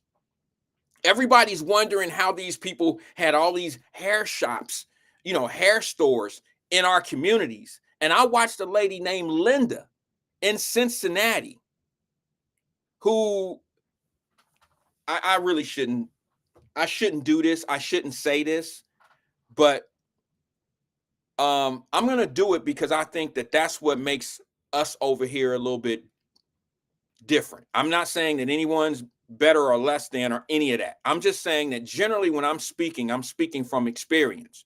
I watched an Asian lady named Linda. I'm sure that's not her real name, but Linda had a wholesale shop in Cincinnati that she passed on to her daughter and her husband, her daughter's husband, her son-in-law. They had a child. They've been over there selling wholesale items, garments to black folks for years, black and white vendors for years. One year, this was when Linda was only a couple years into her business. One year, now this has been a while. One year, she came in. I walked into her business because I used to buy from her. I walked in there, and UPS walked in. Now, this was the days when UPS did CODs, cash on demand, cash on delivery, I believe. And Linda didn't have the money. The COD came in, and I'm not going to tell you how much it was, but it was well over. It was over $5,000. Let's just say that. I don't remember. I'll tell you, I don't remember how much it was, but I remember it was a little over $5,000. And Linda couldn't accept her packages without giving the $5,000 to the UPS driver. This was the days that you could pay UPS, I guess, with a money order or a check or whatever. When the UPS cat there, he was unloading everything off the dock into her thing. And as she was doing that, she was on the phone calling. You know who she was calling? She wasn't calling her banker. She wasn't calling, the people telling them, hey, I need to send it back, or can I owe you the money? She wasn't doing that. You know who she was calling? She was calling the other people, the other family members from the other stores, about how we going to get this $5,000+ to fill this order because it got here. And she's not talking in English. She's not speaking in English. She's speaking in her native tongue. I asked her, I said, Linda, what's wrong? You look like something's wrong with you. I've known her long enough to understand something's on her mind, something's wrong. She's telling me, you know how you can see the wetness in people's eyes, the tears. She's telling me, I can't fulfill this order. I can't pay for this order. And this is for my family's, the businesses. And I said, what do you mean? Now, this is a lady. Keep in mind, this is not blowing big. Hey, Jerica, she says, wow. So you have it to her, gave it. So I don't know what you said there. You said, wow. So you have it to her. Okay. Let me tell you, Jerica, this is what I did, because this is a lady who, if I was in there short on some money, or I left my wallet, I used to sign checks, for my items. If I didn't have my checkbook or something, or if I happen to be driving by and go in there and I need some things and I'm in that area, she would tell me, get what you want and bring me the money back. I'm from them handshake days. I've done business with this lady for a couple years. You see what I'm saying? So we had this trust, and she told me what it was. And she said, I can't get this order. I won't have the money till till later. And I said, well, how much is it? And it was a little, like I said, a little over $5,000. I wrote her a check. She cried. And the reason why she cried is because I know she was responsible for fulfilling all those other orders to those other, to those other businesses. And she told me after she got the items, like, I have to send this out and I have to send this out. And they're coming tonight to pick their items up. She had people all the way from Louisville coming up to Cincinnati to pick up their stuff. We're talking hair perms, hair, t-shirts, what do they call those hats? Whatever those winter hats, all that stuff that she had to, separate and give to all these different locations. It was a learning experience for me. Now, the next time I never had to ask for that money. I never had to ask for that money back. She called me and said, hey, come get it. A couple days later, she didn't have it. And that's what you do. You start building relationships with people. Wait a minute, what's that? Is that this right here, Jerica? Is that a why would I do that? Or is that a you don't think I should have done that? What does that mean? Because I have been doing business with this individual for a couple years now. And there's people that that I've done the same thing for. Whether they will tell you or not, I've done things and people have done things for me. And in business, you have to be of value to people. And I would expect the same thing from other people. Some people on here have done things for me in advance. There's people, look, I don't know how many of y'all do this, but I don't loan money to my family. I've had family members come to me and say, hey, Scully's, thank you, Crystal. They was called Scully's. Thank you. Why did that just pop up? Y'all on that type of delay? I've had people, family members, need to borrow some money. I'm not going to add, I tell them, look, if you give it back to me, you give it back to me. If you don't, you don't. You see what I'm saying? If you don't, you don't. But that's not an invitation to not pay. It's one of those things of, I'm not going to fall out with you about this. Because that's how people fall out. You ever fell out with a friend that you loaned some money to and they never paid you back and now they mad at you? How many times we had that conversation on here? I'm not going to fall out with somebody over money. It's just not going to happen. Because number one, I'm never going to put myself in a position where I got to have it back. I'm not going to give you something that I don't have. And if you borrow $500 from me, it ain't my rent money that I'm letting you borrow. I'm not lending you something that I gotta have by my day. See what I'm saying? I'm just from the days, and you know what? To this day, I could walk in and, well, Linda's not there anymore because she retired. The whole premise, the point of this whole subject was she built a business that she passed on to her daughter. See what I'm saying? Her daughter and her son-in-law. I just don't know if we're doing that. I don't know if we're doing that. When we say we got rib joints, when we say we got, little places, this and this and that, we just hustling. We're not trying to build franchises. And you know what? I'll tell you one of the things that I've tried to do in life, in business, right here on the Wyatt Live show, and I was very transparent of how I got turned down, and I got turned down again. Well, not here recently, but I got turned down twice. The franchise of Steak and Shake. I thought Steak and Shake could have been I thought Steak and Shake could have been something for us.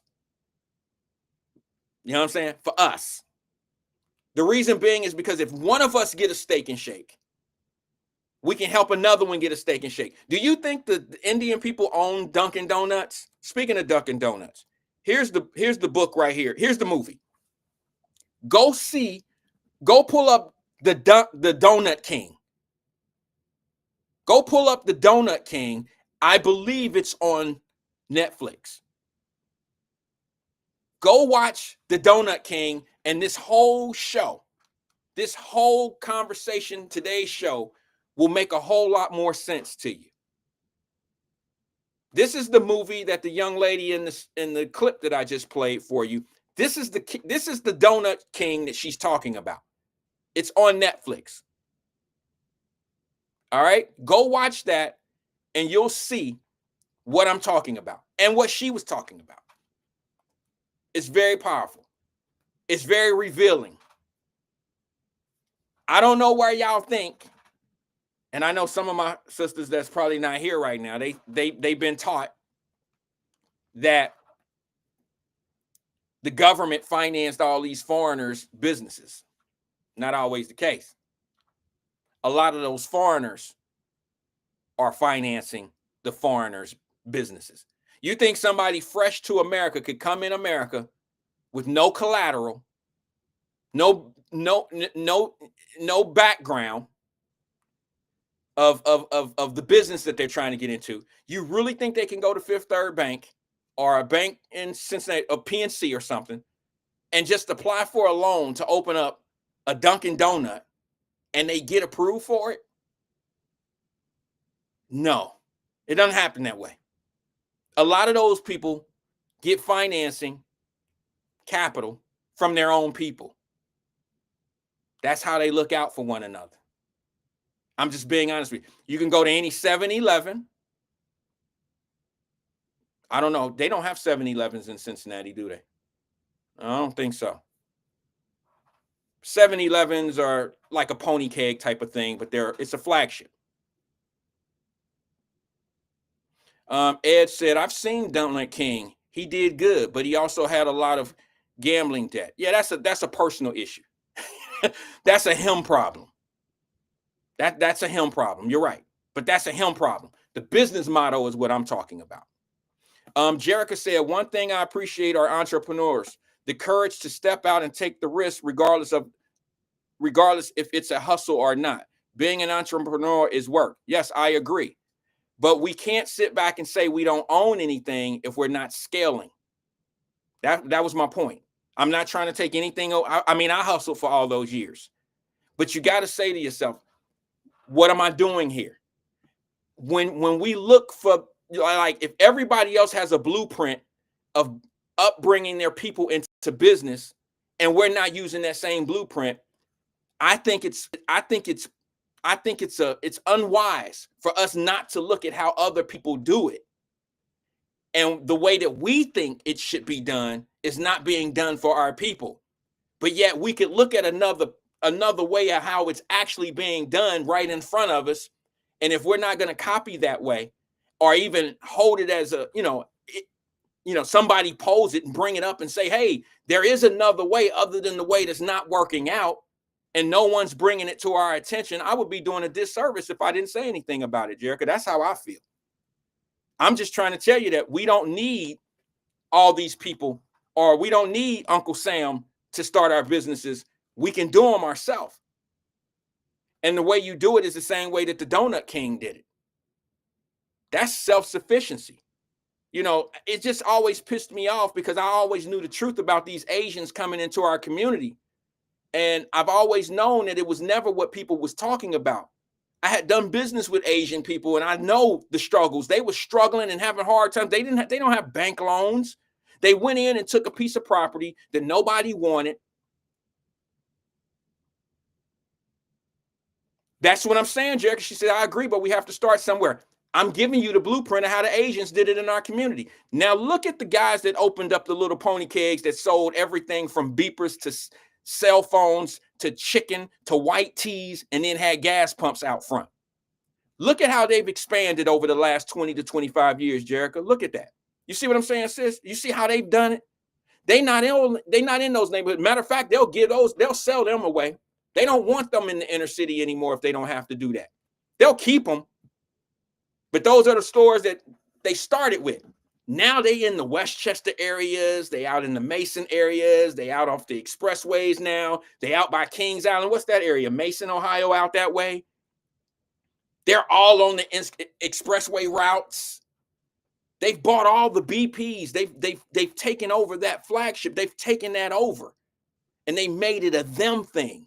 So the next time one of them come over to the country, they get in their own little training program and they end up getting them a franchise, and it's a they thing. And now we're consumers to what they are doing.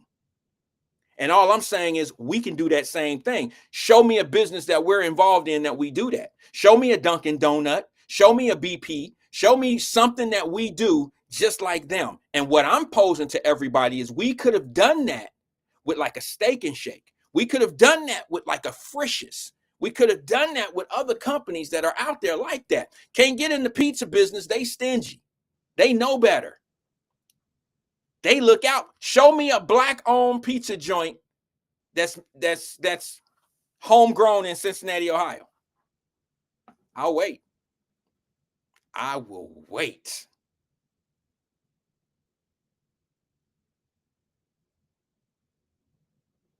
Now we might go get a Pizza Hut. You know what I'm saying? We might go get us Domino's or something like that. I don't know.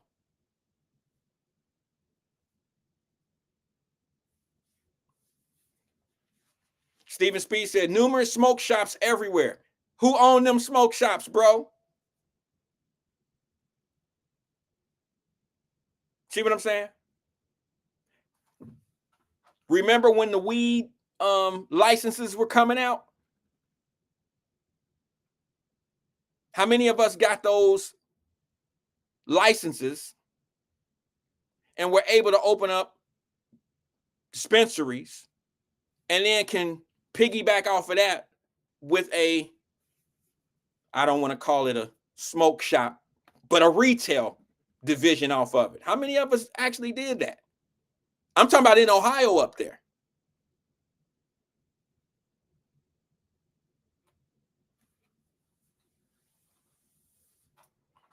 Now y'all can debate and say, you know, where you're starting and where we end up. I'm not fighting y'all on that. But I think what I have on my side is 25 years of seeing how it's been. I remember the argument. Everything that Jerica is saying is correct. But we 25, 30 years into it now. And the outcome is, if you look at how many franchises they own, I don't think we can really get up there with them. And I think what happens is this, whether we agree with this or not, my opinion is we've been distracted of what we can't do and not focused on what could be done and move forward on those actions. That's what I think. Correct me if I'm wrong. Nobody's stopping us from doing what the Indians are doing with the Donut Kings. No one is stopping us from doing what the Asians did in the hair business. And we're primarily their customers. No one stopped us. Nobody kept us out of that industry. My point is, we rush a lot of money to those people. I'm not hating on them. I just think we need to start looking more about how we spending our money. Pay attention to that, because sometimes you can solve your own problem by pausing and looking around and saying, hey, you know what? You feel me? Like, we got to get our shit together. We can't be sitting back waiting for somebody to get their shit together for us. We got a whole bunch of churches, and the churches are even competing against each other. Shit, they can't even have a damn church. When I was a kid, I remember when churches used to have a softball game against each other. They can't do that shit these days. Pastors out there, they have a problem.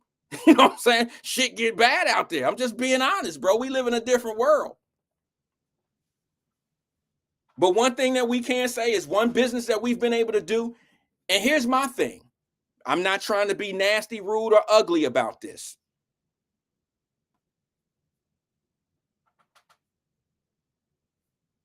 I would like to see more churches.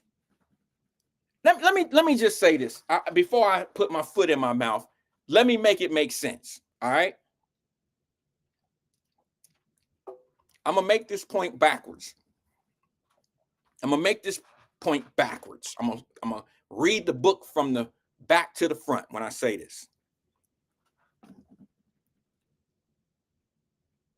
Can somebody tell me the difference between, I don't care what church it is in Cincinnati, and this is not a knock on them, it's just, I help me, educate me. What's the difference between any church in Cincinnati versus Crossroads?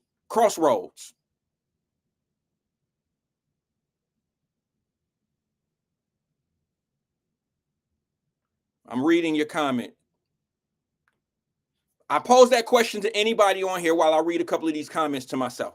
What is the difference between any black church in the city of Cincinnati, in the surrounding area, versus Crossroads in Cincinnati? Crossroads has predominantly white people, and black. They don't have a lot of black people, but black people go to that church. I'm talking about the congregation. What's the difference between the two?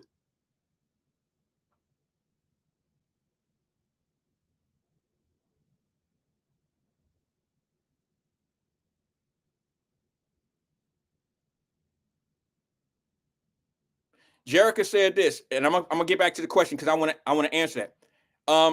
Jerica said, she said, I don't know, Wyatt. Asians tend to do business with their own. There have been many blacks who have tried to open hair stores. However, vendors wouldn't work with them. There are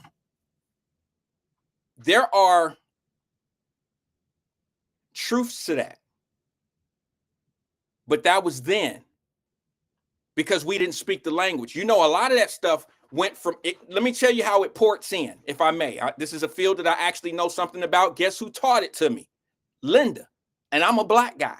Linda, the lady that I used to do business with, who once I got in with her at a certain level, she actually taught me that trade, because some of the things that I was getting were coming from the same place from Asia, from some of the places that she was getting her stuff. Like a lot of the hair and stuff come from overseas. So they always had the insight of where the factories were and they spoke the language.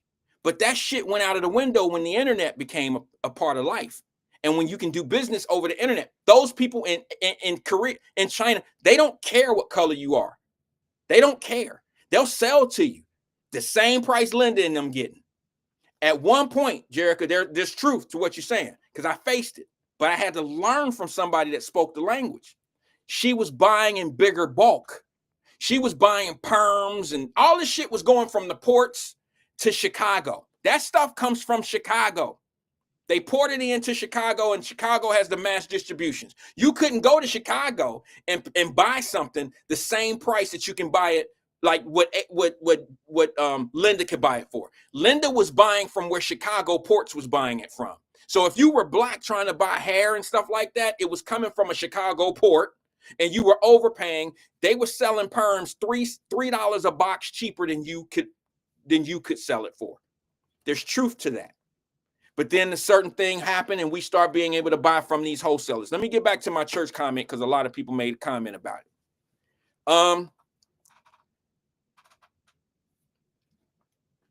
Ronald Dixon said, white. I posed the question, what's the difference between any black church in Cincinnati and a church like Crossroad? Okay.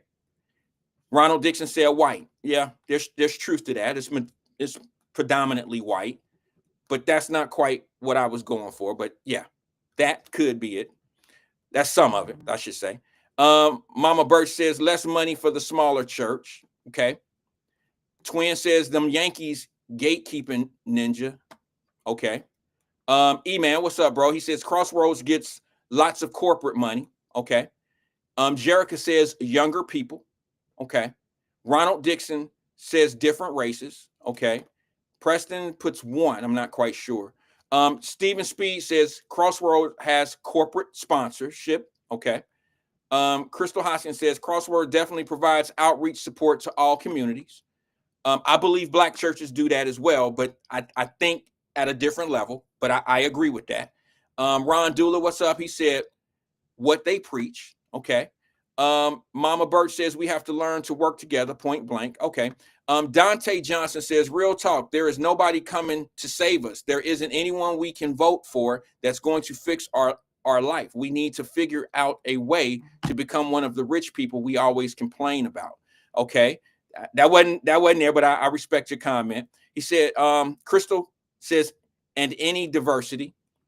Okay. Dina says same for New York. Yeah, New York does port that stuff as well, but not like Chicago. New York generally gets their stuff from, they actually were getting their stuff back in the 90s from Chicago over to New York. It was trained over to New York. Crystal says, and the congregation supports the church. I believe that black churches' congregations support them. They have to. That's the only way that those churches actually survive. Black churches, that is. Stephen Speed says, EYL just did an episode of China bulk wholesale. You can learn a lot over that for sure.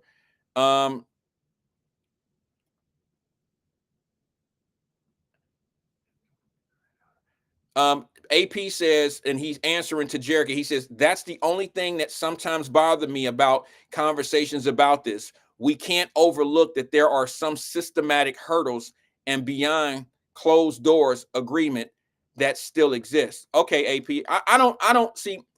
Okay, all right, everybody has their thing. Famous people, yeah, they might have some famous people. I don't know. I've been to Crossroads a couple times up in Cincinnati. Mama Bird says the music in the church is factor. Okay, all right. Let me make one of the points that I want to make. One of the differences between Crossroads and any black church in the city of Cincinnati is, and I only know because I don't know of any Crossroad that's here in St. Pete. There's probably one. It's not called, Crossroad. It's kind of like a shell. All right, like a shell business, because Crossroads is a business too. I believe church is business, but Crossroads, like Emmanuel and a few other people here said, they get corporate dollars. Now, how do you think they get corporate dollars so easily? They get corporate dollars because most of the corporate people go to that church. You see what I'm saying? the corporate, I mean, the people that are inside the churches know the people, if they're not the people themselves who get these donations and they filter their money and these write-offs, because, you know, a church donation is a tax write-off. And here's the other thing.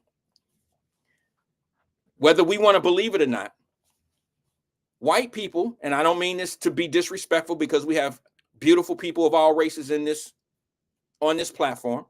White people tend to work with each other. They're taught to work with each other from elementary school, guys. And what I mean by that is sometimes they work for free. They do this thing called volunteering. I ain't trying to downplay or make anybody feel foolish by saying this or talk down. I'm saying that they understand to give is to get. When you give, generally down the line, you're going to get. And at places like Crossroads, they know that when they get these donations in, they're going to use that money to better their congregation. And usually at Crossroads, look at the congregation in Crossroads. Look at all the business owners and the he's and the she's in their congregation. Look at those people and look at how they piggyback their businesses off one another. I know some of y'all already know this. There's some people that don't know what I'm talking about. Like, remember what I said at the beginning of the show? Everything ain't for you. They benefit each other in Crossroads. Now, how many people go to any black church in the city of Cincinnati and they could say that 10 businesses are ricocheting off of one another in that church? I might have the wrong number, but I bet you there's more than 100 businesses in Crossroads that piggyback and ricochet off each other's businesses. They train off of, I know some of y'all gonna take that out of context, but they train off of each other's businesses. That's what they do. They've been doing that shit since the days that they're children. Let me tell you, I'm prove it to you. My children went to St. Ignatius. It's called St. Ives. You know, we volunteered. My mom and dad, me and my wife volunteered. My children volunteered. You'll be surprised how volunteering open up doors. Because when you go and you sit next to certain people who have certain connections, you become part of that circle, so to speak. You might not be in, but you're there. And you'll be surprised how many opportunities I was able to pass on to some of the people that I knew who had businesses, like some print shops, like some people that catered. We had a cookout at St. Ives one time. And normally they have people like La Rosa's Pizza, Domino's. They have all these different big flash ship companies coming in and setting up in the parking lot. Well, guess what I was able to do? Since I was there, I was like, oh, no, we got some caterers. I know some guys that, you know, can set up. They didn't have trucks. They didn't have things like that back then. Except La Rosa's had a trailer and like Pizza Hut had a trailer. I was able to open the door and say to some people, hey, look, man, St. Ives is having its carnival. It's a 5-day carnival. You can set your booth up for 5 days at this carnival.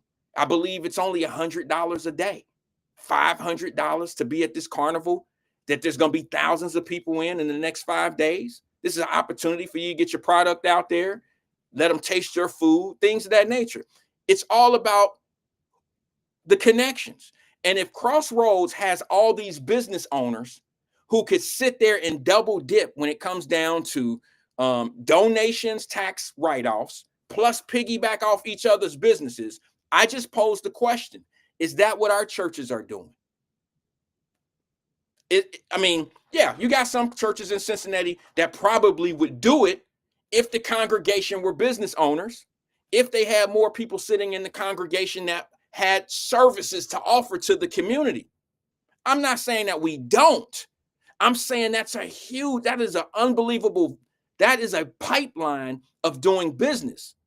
You understand? Because that's what everybody else does.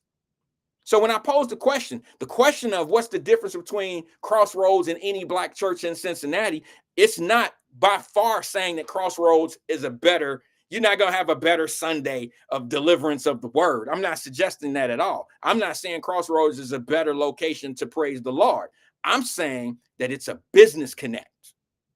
Now, our black churches in Cincinnati and across this country, their business connects to a certain degree for certain people because certain people are trying to do certain things. If you want to open up a program, if you want to open up a daycare, you can maybe do it at the church and this and this and that. Yeah, there's opportunities there in all churches. But we talking about how do you get those corporate dollars like Crossroads does?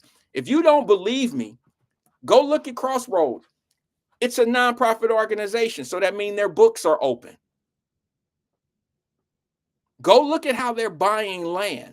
They paying cash for shit. They're not doing it like how oh Lord, let's pass the plate. We need a new furnace. Let's pass the plate. We got a building fund going on. They very seldom do shit like that. When and I remember when Crossroads was doing a building fund type of situation. It wasn't no punk ass number. When Crossroads was working on a building fund, that month was like $3 million. Who remember that? When they was trying to buy that property, they did buy that property in Western Hills, I believe, up in Western Hills in Cincinnati. I believe it was on the west side. And that number was like 3.5 million that they was raising. Man, piece of cake for them. For us, oh man, I remember when Inspirational Baptist Church moved from Essence Plates to up there by Forest Park, off the expressway. That took years. That took a decade for that to happen. And it was because it took them 10 plus years to get their money together because they had been saving up for a larger church anyway. Okay, that's what they had been saving up for. Before they even had a location, they had started saving up because they wanted to grow, from my understanding. I gave money because I grew up in Inspirational Baptist Church. And I haven't even been in the new building. But at that particular time when they were doing the building fund, my grandmother had just retired. A year after she retired, she gave a large portion of money because she had ran into some money because she retired. And she wrote a check to the church and she looked at me and said, "You ain't got to match what I'm giving. But boy, you going to give something because you used to sit in them pews with me." And that's the truth. But the difference between how Crossroads earning that money and how black churches getting money says a lot about how they do business and how we do business and how we could, who said that? Cross a fishy says, "Nah, that ain't right, bro." What did I say that wasn't right? Not only do they do what they do with their building funds and how fast they move it, it's the business anchors that they, the connections that they have in there. That's also one of the big things that they play. They know how to have people that's in there that can piggyback off of each other's businesses. I like to know, Cross, what I said that wasn't right. Let me go to the phone lines real fast. Good afternoon, caller. This is Wyatt. Who am I speaking with? What's up, Wyatt? Hey, what's going on? Twin, what's good, man? I can't call it glare. I can't call. Hold on, Wyatt. Hold on. Hey, you got to hurry, bro. I'm almost at the end here. You said what? I said, can you hurry? Because I got to get out of here. I'm at the end. Man, I just chimed in, man. You up there rushing and all that, man. I just came, man. I was listening, but handling business. Then now you got to rush and everything. Hello? I'm here. I'm listening. Oh, man, I thought you were going to put the mute button on. No, man. You know why back in the day, man, blacks was strong, man. When we was growing up, they took care of the community and, did everything. But now, man, I don't know, every man for himself or something, man. Especially, man, there's a couple of people I know in Cincinnati got business, right? And some people like cutthroat down here, man. I'm like, hey, man, because they want to deal with this guy I know from Lincoln Heights, just got out the joint. So he had this business, like, no, my cousin over there, he's certified, he do this. And I'm like, man, why would you knock that man hustle like that, man? And everything, because he went to the joint and all that, but, to each his own, man. That's how I look at it. But, hey, man, they used to be like that, black strong, communities come together as one. But now it's like, man, jealous and envy everywhere. So that's how I look at it, man. But in Crossroads ain't number what? just a come up, man. It's like, like corporate type situation. A lot of people, that's how the white folks do. They stick with each other, but we go across the line on one I another. think we stick with each other as well. We just may not stick with each other in the same places, in the same spaces. You know what I'm saying? I think black folks stick together. I mean, I don't think everybody that get into the same type of stuff, I just don't like whenever something goes wrong, or if I'm trying to make a point, they affiliate, unless I specifically say black folks or people that look like us, that's when I mean it. But every time I say something, somebody will take what I'm saying and focus it on black people. Like if I say poor people, they'll think I'm referring to black people. And that's not always, because there's more poor white people in this country than there are black poor people. That's true. So it's not always a black and white thing for me unless I specify. And I'm quick to say, okay, people that look like me or people that look like us, that's when I mean it. That's when I'm being specific. But of course, every time I say something, people will reference it as being, I'm talking about black people. And let me just say this last thing, and the floor is yours. I seen a comment that Jerica made with, I think Dante.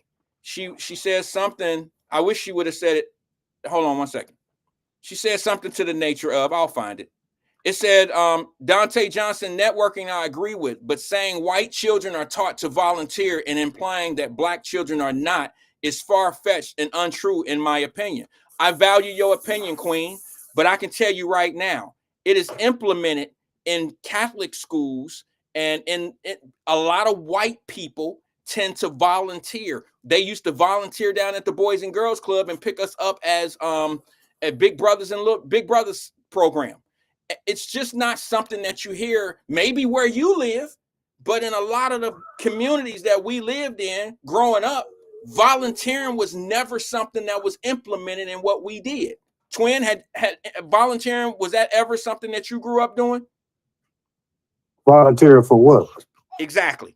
It don't matter. Just being a volunteer. No, we want no damn volunteer. Yes, I did. Volunteer, we just engaged. I did introduce race, Jerica. I did that on purpose, making that point. But I'm talking about other things. In this particular case, yes, there is a difference between schools, like high schools in Cincinnati, private schools, and some of these white schools, if you want to call it that, they have volunteering programs. I don't know. And I know growing up, my daughters were always volunteering at St. Ives. We had to volunteer. They had to volunteer. My daughter volunteered at Cincinnati Children's Hospital, and that did wonders for her in getting scholarships. See what I'm saying? And it's part of growth. It's part of networking. It's part of being in places that we could never really. Okay, I didn't work at Children's Hospital, but I volunteered there, and when I got in and volunteering, I got to know people. So when I helped them, when I got references, or when I got somebody might write me a reference letter to school, you see what I'm saying? Once I got into school, that reference became, probably a situation that I can go work for them when I get out of school. It happens a lot. A lot of people open their own doors by volunteering, being in certain places before the payday is there. I didn't grow up volunteering. I didn't know nothing about volunteering. We got out the mud. You hear me? What you say? Yes, I agree with we you, got Jerica. it out the mud. Let me just say, we ain't grew up volunteering when we was growing up. No, I don't know it was never. No, we ain't volunteered nothing. Here go the thing, Jerica. She said, "Okay, got you. We just view the black community differently, certain areas." Yeah, because guess what? Here's the thing, Jerica. Maybe you'll get my point when I say this, because I know you understand what I'm saying. You just hadn't experienced it like I experienced it. Let me tell you why. You probably wasn't the ones they had to volunteer for. See, I was a recipient of the volunteers. It was the people that came in my community that were the volunteers for us, that came down and gave the food, came down and be playing big brother to the little brother in the community. You see what I'm saying? Don't take, like I said, everything that I say ain't for everybody. All right. If y'all grew up volunteering, fine. Maybe your kids grew up volunteering as well. All I'm saying to you, it's a benefit. It is a networking tool. It is a benefit. And I just don't see a lot of us volunteering in our community. How many of these kids you think out here volunteering these days? There's some black kids that do it, but those are the ones that are going to probably go off and do bigger things in life. The ones that are not are usually the ones that are not mixed up into the things that we discussing today. Exactly. And you got the Jericas and you got the Tanikas. You got those people who say, I grew up volunteering, but look at them today. Look at their hearts today. Look at who they are today. And the things that they grew up doing play a big part of who they are today. But everybody didn't grow up that way. I think it's coming along. We came a long way and everything. We overcame a lot. And I just don't want to go back from the past as our ancestors did this, our ancestors. Let that rest to me. We're on a new ship, man. We overcame a lot, man. And people want to dwell in the past and saying our ancestors, they fought for you. And I ain't trying to hear that, man. I don't know my ancestors like that. I know my mama, grandmama, and them, and I'll stop there. I don't want to know that. I want to know what's ahead, what my mama and them did in their day. I want to know that. I don't want to go back to 1800, 1900, whatever. And I'll stop there, man, because people always, well, your ancestor fought for you. Okay, man, hell, I'm on a new ship, man. I ain't trying to go back to we shall overcome, let's wade in the water marching and all that craziness, man. People kill me with that. That's just my opinion, my belief, Wyatt. I want to know what my mom and daddy did and her mom and them did, and I'll stop there. I don't want to go back to 1700. That's them. We overcame a lot. We can prevail in everything and conquer all. If you put your mind to it and put God first, I don't want to keep bringing up the Black History Month still. No. That's why we ain't gonna never come out. Well, you're a slave master and you on a plantation. I ain't never been on no damn plantation. Only time I was on the plantation when I was in a joint. That's the only time. I ain't never been out there right now. I'm not on a plantation when I go to no damn Kroger. I'm working. That's what I'm doing. Plantations out there in that field. I don't work in no damn field. Yeah, boss, I'm gonna do it. Get up. When somebody tell your ass to get up and you got a damn time to come in and all that, no. I'm on my own time. I'm not on your time. So that's a plantation move right there. Okay, I'm making moves like a monopoly, man. Moving his chest piece. I got you, twin. Let me just say this. I want to answer some of these things because people really try to do certain things when I'm making my comments. I am not suggesting, ladies. I only do that because they ain't never been through nothing, man. No, if you ever been through the struggle, through the hood, or something like that, or know somebody, you would know. People say that and stuff on the cap side, man. You ain't never been. It's different. People bro. They've been through things. They've been through things. It's just a mission to make sure that the point is not pointed enough, if I should say. My point is volunteering is very important. Whether you grew up volunteering or being volunteered to, whatever. The point is volunteering puts you in a more successful space down the line. Okay? That's my point. Now, if it worked for you because you're still volunteering to this day, fine. My point is there's not a lot of volunteering implemented in a lot of certain people that you see. And that's really one of the end ways of getting in places that we've never been able to get into. So please stop trying to tear down that I don't think that Black people volunteer. But a lot of programs in our communities were volunteered to versus going out and being volunteering. Being put in situations where we can meet people, greet people that we've never been around, and those people become mentors to us. That's all I'm saying. That's very important to a child's success because I grew up in a situation where my mother couldn't offer those things. I didn't know nothing about volunteering. All right, and I ain't talking about going up and, taking people's trash out or, doing the lawns or anything. I'm not talking about that. I'm talking about look at the blueprint of what's the name? Crossroads Church. That's where we got onto this. A lot of the kids at Crossroads Church go off and volunteer in places and they get letters of recommendations to go off to colleges. They get letters of recommendations. These are the things that I've seen over the years. They've been able to do certain things and open other doors that certain people just can't do because we're not in those environments. That's all I was saying. I don't know why I got to go so far like that, and I just don't understand it. But okay, go ahead, twin. Yeah, My apologies. we overcome, man. I mean, I just don't like bringing up that slavery stuff that I be hearing all the time, on the radio and different podcasts and YouTube and all that. Why we got to bring that up, man? I'm like, we ain't gonna never get over. You keep on inbreeding that in people's mind. Slavery, this, say that, our ancestors. Okay, that's them, man. We on our time now. That's the past. Oh, Let's move forward. Let us okay. conquer this. And just what you saying that this is the best comment I've seen all day. All right, I'm gonna read this one. I want to read it slow. Sierra says, "I am my ancestors' wildest dreams." I need a T-shirt on that.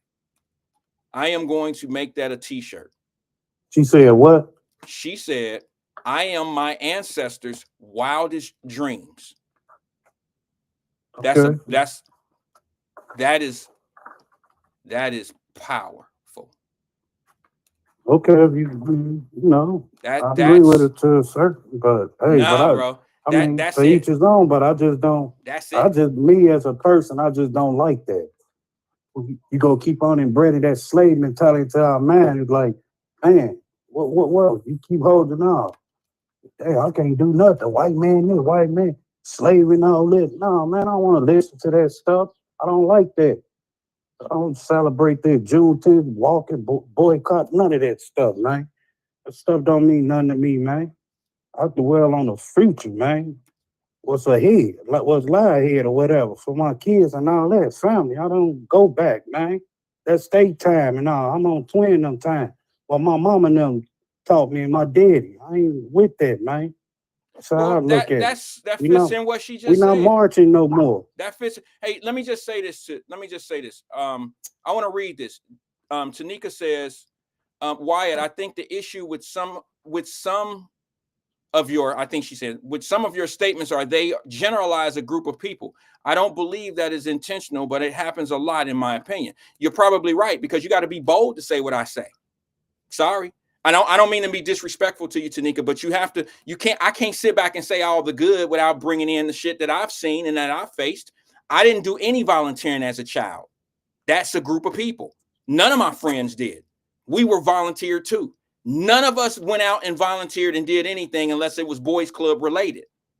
We would go out and maybe clean up the park because the boys club United Appeal was getting some money, or we were going out there to do something like those walkathons, but it was a clean-a-thon. We didn't know that it was volunteering. It became like something that we did that got us out and did the park.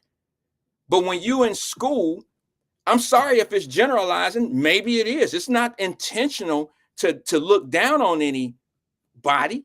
It's the fact that we have to understand the strategic something. You ever heard the thing? Everybody didn't heard this. Chess versus checkers. I'm just saying, in a lot of places, a lot of things, people are playing chess. What's that church? Crossroads is playing chess. That's how they get corporate dollars. They implement these people, they volunteer, they do a lot of things that a lot of us are not doing. Our churches are not doing what those churches are doing. We don't have enough business people out here with our own businesses to be able to play the same type of chess games that they're playing over there. And you got to look at a lot of things that put Crossroads in its position. It's not just because they white. They got black people that go there too, that's falling under them same chess moves. And if what I say and how I say it might be a little brutal at times, it might just sound brutal, but I'm not intentionally trying to put anybody down, whether you see it that way or not. Somebody got to be bold enough to tell you when they see certain things. And I'm speaking from an experience, not necessarily just like coming off the cuff or how I feel. It's what I've experienced. It's like I grew up never volunteering. It was never something talked about in our house. I never seen none of my buddies get on their bike from the Fay apartments and say, I'm about to go up to Mr. Johnson's and them, and we about to go volunteer and paint his house. We about to go to the Kenner store down there, Kenner's manufacturer. We volunteering down there. We never grew up saying shit like that. You never volunteered for the church? I never volunteered for the church unless if you Well, I consider when I was little, because my mom and them, the church or something needed a trip for the kids to Great America, some Six Flags Great America, or they going a trip to, another city, or some for the preacher, something like that.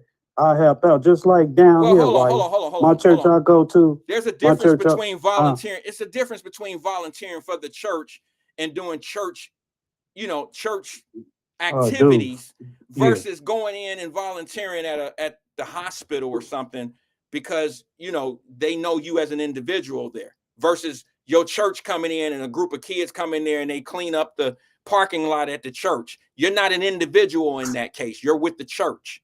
I'm talking about going in as an individual on a volunteer assignment. They Well, I get to did it know on you. Down Central with my nephew when he was born. I used to do that a lot. Go volunteer for them. Okay, well, My nephew he was Down Central. I used to help out a lot for Jerica, them. I hope Well, you it was a understand what good I'm saying, cause, though. sis. I hope you understand I'm what I'm not saying saying. out there breaking my neck. Right.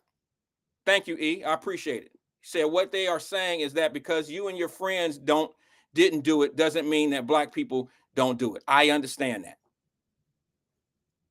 It's always got to be difficult, but I understand that. Well, I understand what you're saying, but if you ain't been through that, you really don't understand it. Some people just want to buffer it and all that. Tomorrow, I don't know. What else on the menu Thank you, before I Tanika. let I you go? appreciate it. She said what I mean by generalizing is stating black children versus a lot of black children. Your bold statements aren't offensive at all, in my opinion. Okay, I don't mean to be offensive. I guess, like I said, I guess I better call E and work on my presentation. But I don't, you know what I'm saying? No, don't call E. Don't call E. What Stick you with your mean? man. No, he good. He's great at Because this. you put an S on a lot of things. You said years, and he don't like that. If I say Kroger's, he's snapping. That's so not the I same gotta thing. start calling E. He told me to call him when I need help with my words or explaining things to people. That's not the so I same guess thing. you can call E. You can. That's not the same thing, no, bro. That to put an S on Kroger's and an S on years. You emphasize that though. You be like years. I'm like, damn, why are you breaking my because it's eardrum? probably years. You put the S on it, you let that ass ride, man, like a roller coaster. Years. I'm like, damn, Well, why? it's probably years. You put the S on it, man. Yeah. Hey, Wyatt, that's all I gotta say, man. You have a good and safe travel to the land, man. All right, bro. I guess I won't see man, you I there, wish right? I was off. I swear I do, Wyatt. And they I'm got only staying. dang. I'm only staying for the 4th of July, bro. My wife and I are gonna go up on Friday. We're going up in the morning. We're gonna fly in the morning. Do you mess with NASCAR? I like NASCAR. Yeah, they shutting the city down tomorrow. They gonna be downtown. Oh, okay. In Chicago? Yeah, I didn't know that. Mile, Michigan, and all through there, Wabash, Nike Town and all that. Yeah, they shutting it down. I heard. Michigan Ave. Yeah, it's gonna be NASCAR tomorrow. Oh my God, I can't wait. I didn't know that, bro. Because I looked at I get updates on my city and everything. I'm like, man, it's going down this week in Chicago. Oh man, I didn't know that. I didn't even it's look it up. NASCAR week up there. All we did, because we only stand for one day. We stand for Friday. We're gonna be there Friday and we leaving on Saturday because we got some plans for Saturday at the house. But I didn't know. I go to my favorite restaurant on the rooftop. I love Chicago food is the thing, and we're just gonna watch the fireworks. My wife and I have a special occasion set up for Friday because it's something that we generally do. I won't even be able to see my brother Mike Martin or any of those guys. I'm just going to stay for what we're going to do on Friday, and then we getting up out of there. Oh, okay. Well, if you want a nice hat or something like that, nice design hat, I'll inbox you and stuff. What shop to go? It's in the hood or whatever. But you safe. I'm not going to none of your hood spots. I'm not putting on no bulletproof vests and all that shit. I'm not putting on no vests. You protected by the blood of Jesus, man. Stop. Okay, brother. It's your time is your time, man. Come on, White. I appreciate it. Come on, know your people, man. That's my problem. That's my problem. No, man, you safe, man. Man, Chicago ain't like it is. I mean, I mean, people can get it everywhere. Bruh, Suburbs, y'all just had a shooting country, last night at a everywhere, club. I man. just watched the news this morning. Y'all just had 4 killed last night at a Man, I've club. seen it 12 people, man. Yeah, I'm In not. one day. I said, come on, city. Yeah, man. So, you know, I was just letting you know. All right, Wyatt, I ain't All gonna right, hold brother. you up, man. You All right, be man. safe, man. Appreciate you. Thanks for tuning in. Thanks for All engaging right, with us, twin. Appreciate all you. right, man. All right. Yep. For you guys that don't know, let me put this back on the screen. This is important to be able to understand the message of today. The Donut King. Go check it out. I don't care that he had a gambling problem. I don't care. All right. The gambling problem had nothing to do with his business motto and how he put his people on. Had nothing to do with it. Just go check that out. I believe it's still on Netflix. It used to be. And just go check it out. Go check it out. I think it's if you're an entrepreneur, you don't even have to be an entrepreneur to actually watch this and get what you get out of it. I think it shows a pattern of how things can be done. It's a blueprint that I think that even we could follow even in 2025. I watched this movie a lot. It's been a while. And I watched the owner of, what was that movie place called? Blockbuster. Blockbuster did the same thing. Okay. Blockbuster had the same type of situation where they had these franchises set up and they were, hold on, sorry about that. And they were setting up ownership with a certain group of people.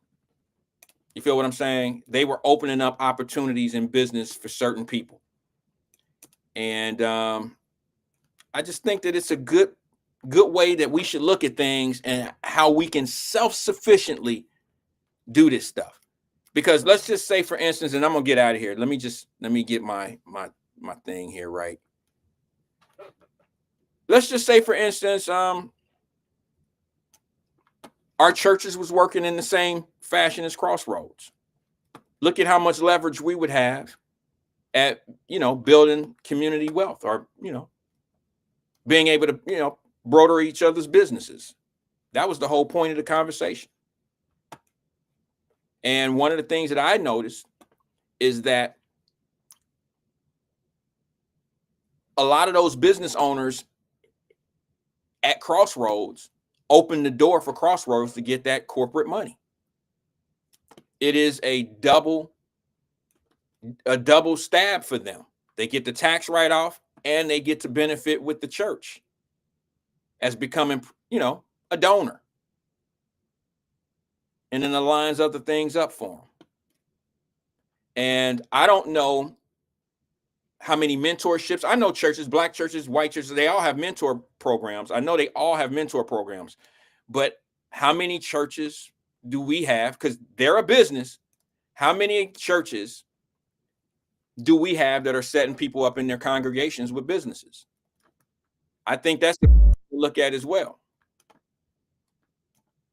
Are we just taking money from people, or are we setting them up in a position to be able to, broker deals and to, not just Sabrina Calloway that's going to be doing the cooking for the weekend at the church and, a couple dollars here and there for her. No, I'm talking about how are we setting up, or are they helping her set up a business?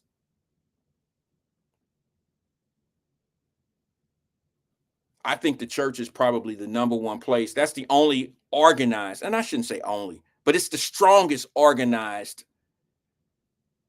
Black entity that can probably be, man, if I should have got in the church business. And the reason why I say that is because they have a 501c nonprofit. But I don't know if you guys noticed, but that's how Black Wall Street started. Was they used a lot of nonprofit status from churches that bankrolled these businesses. You just need to read up on the greatness of how Black Wall Street started versus reading how it was torn down. Because I would rather know how something was created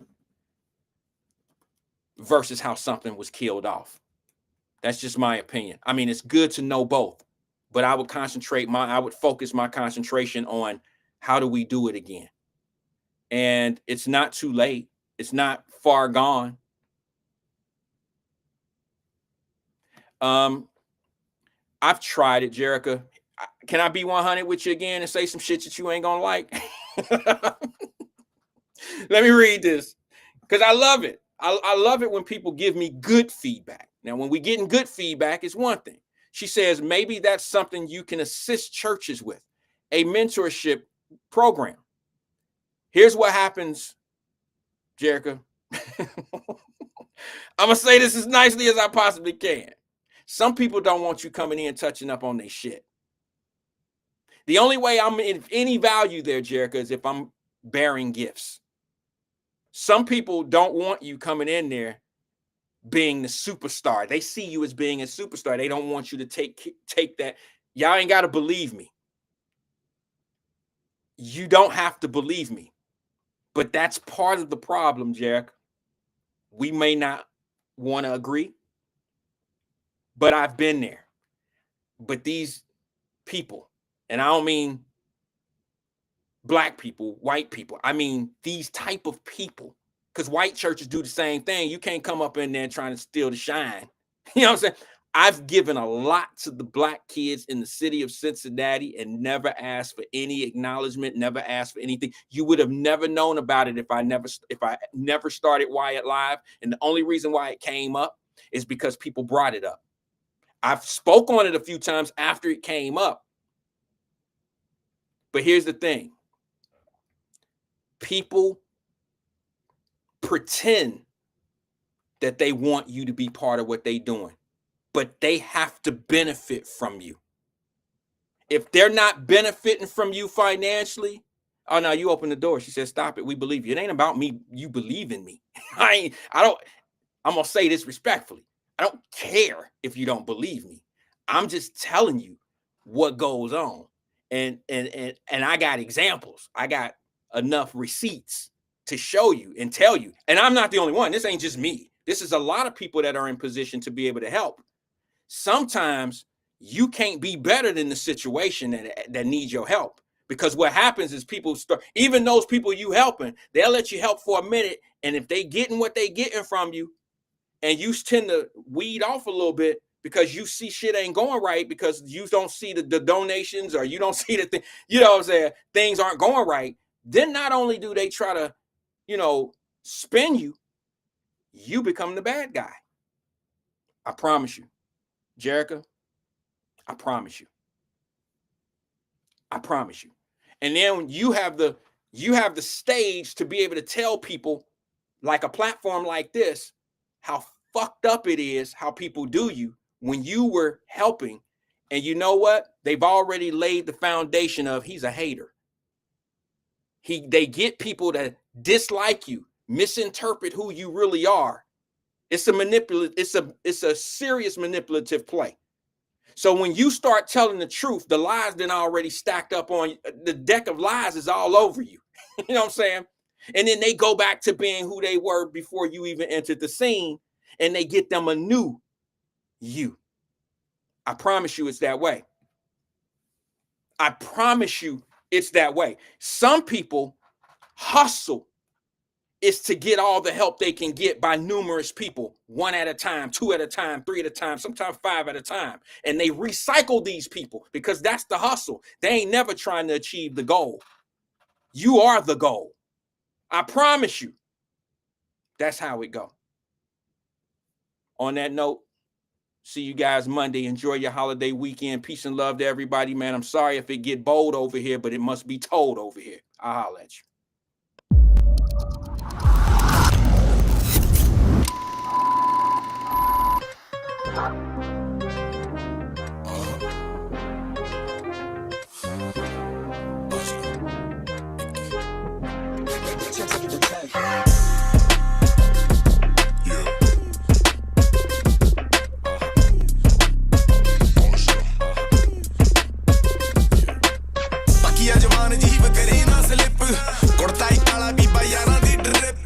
Yacht ਤੇ ਮਾਲ ਫੀਸੀ ਚੱਲੀ SIP SIP ਸਾਲਾ quarter ਮਿਲੀ ਚ ਪਿਆ Europe trip ਫਿਰ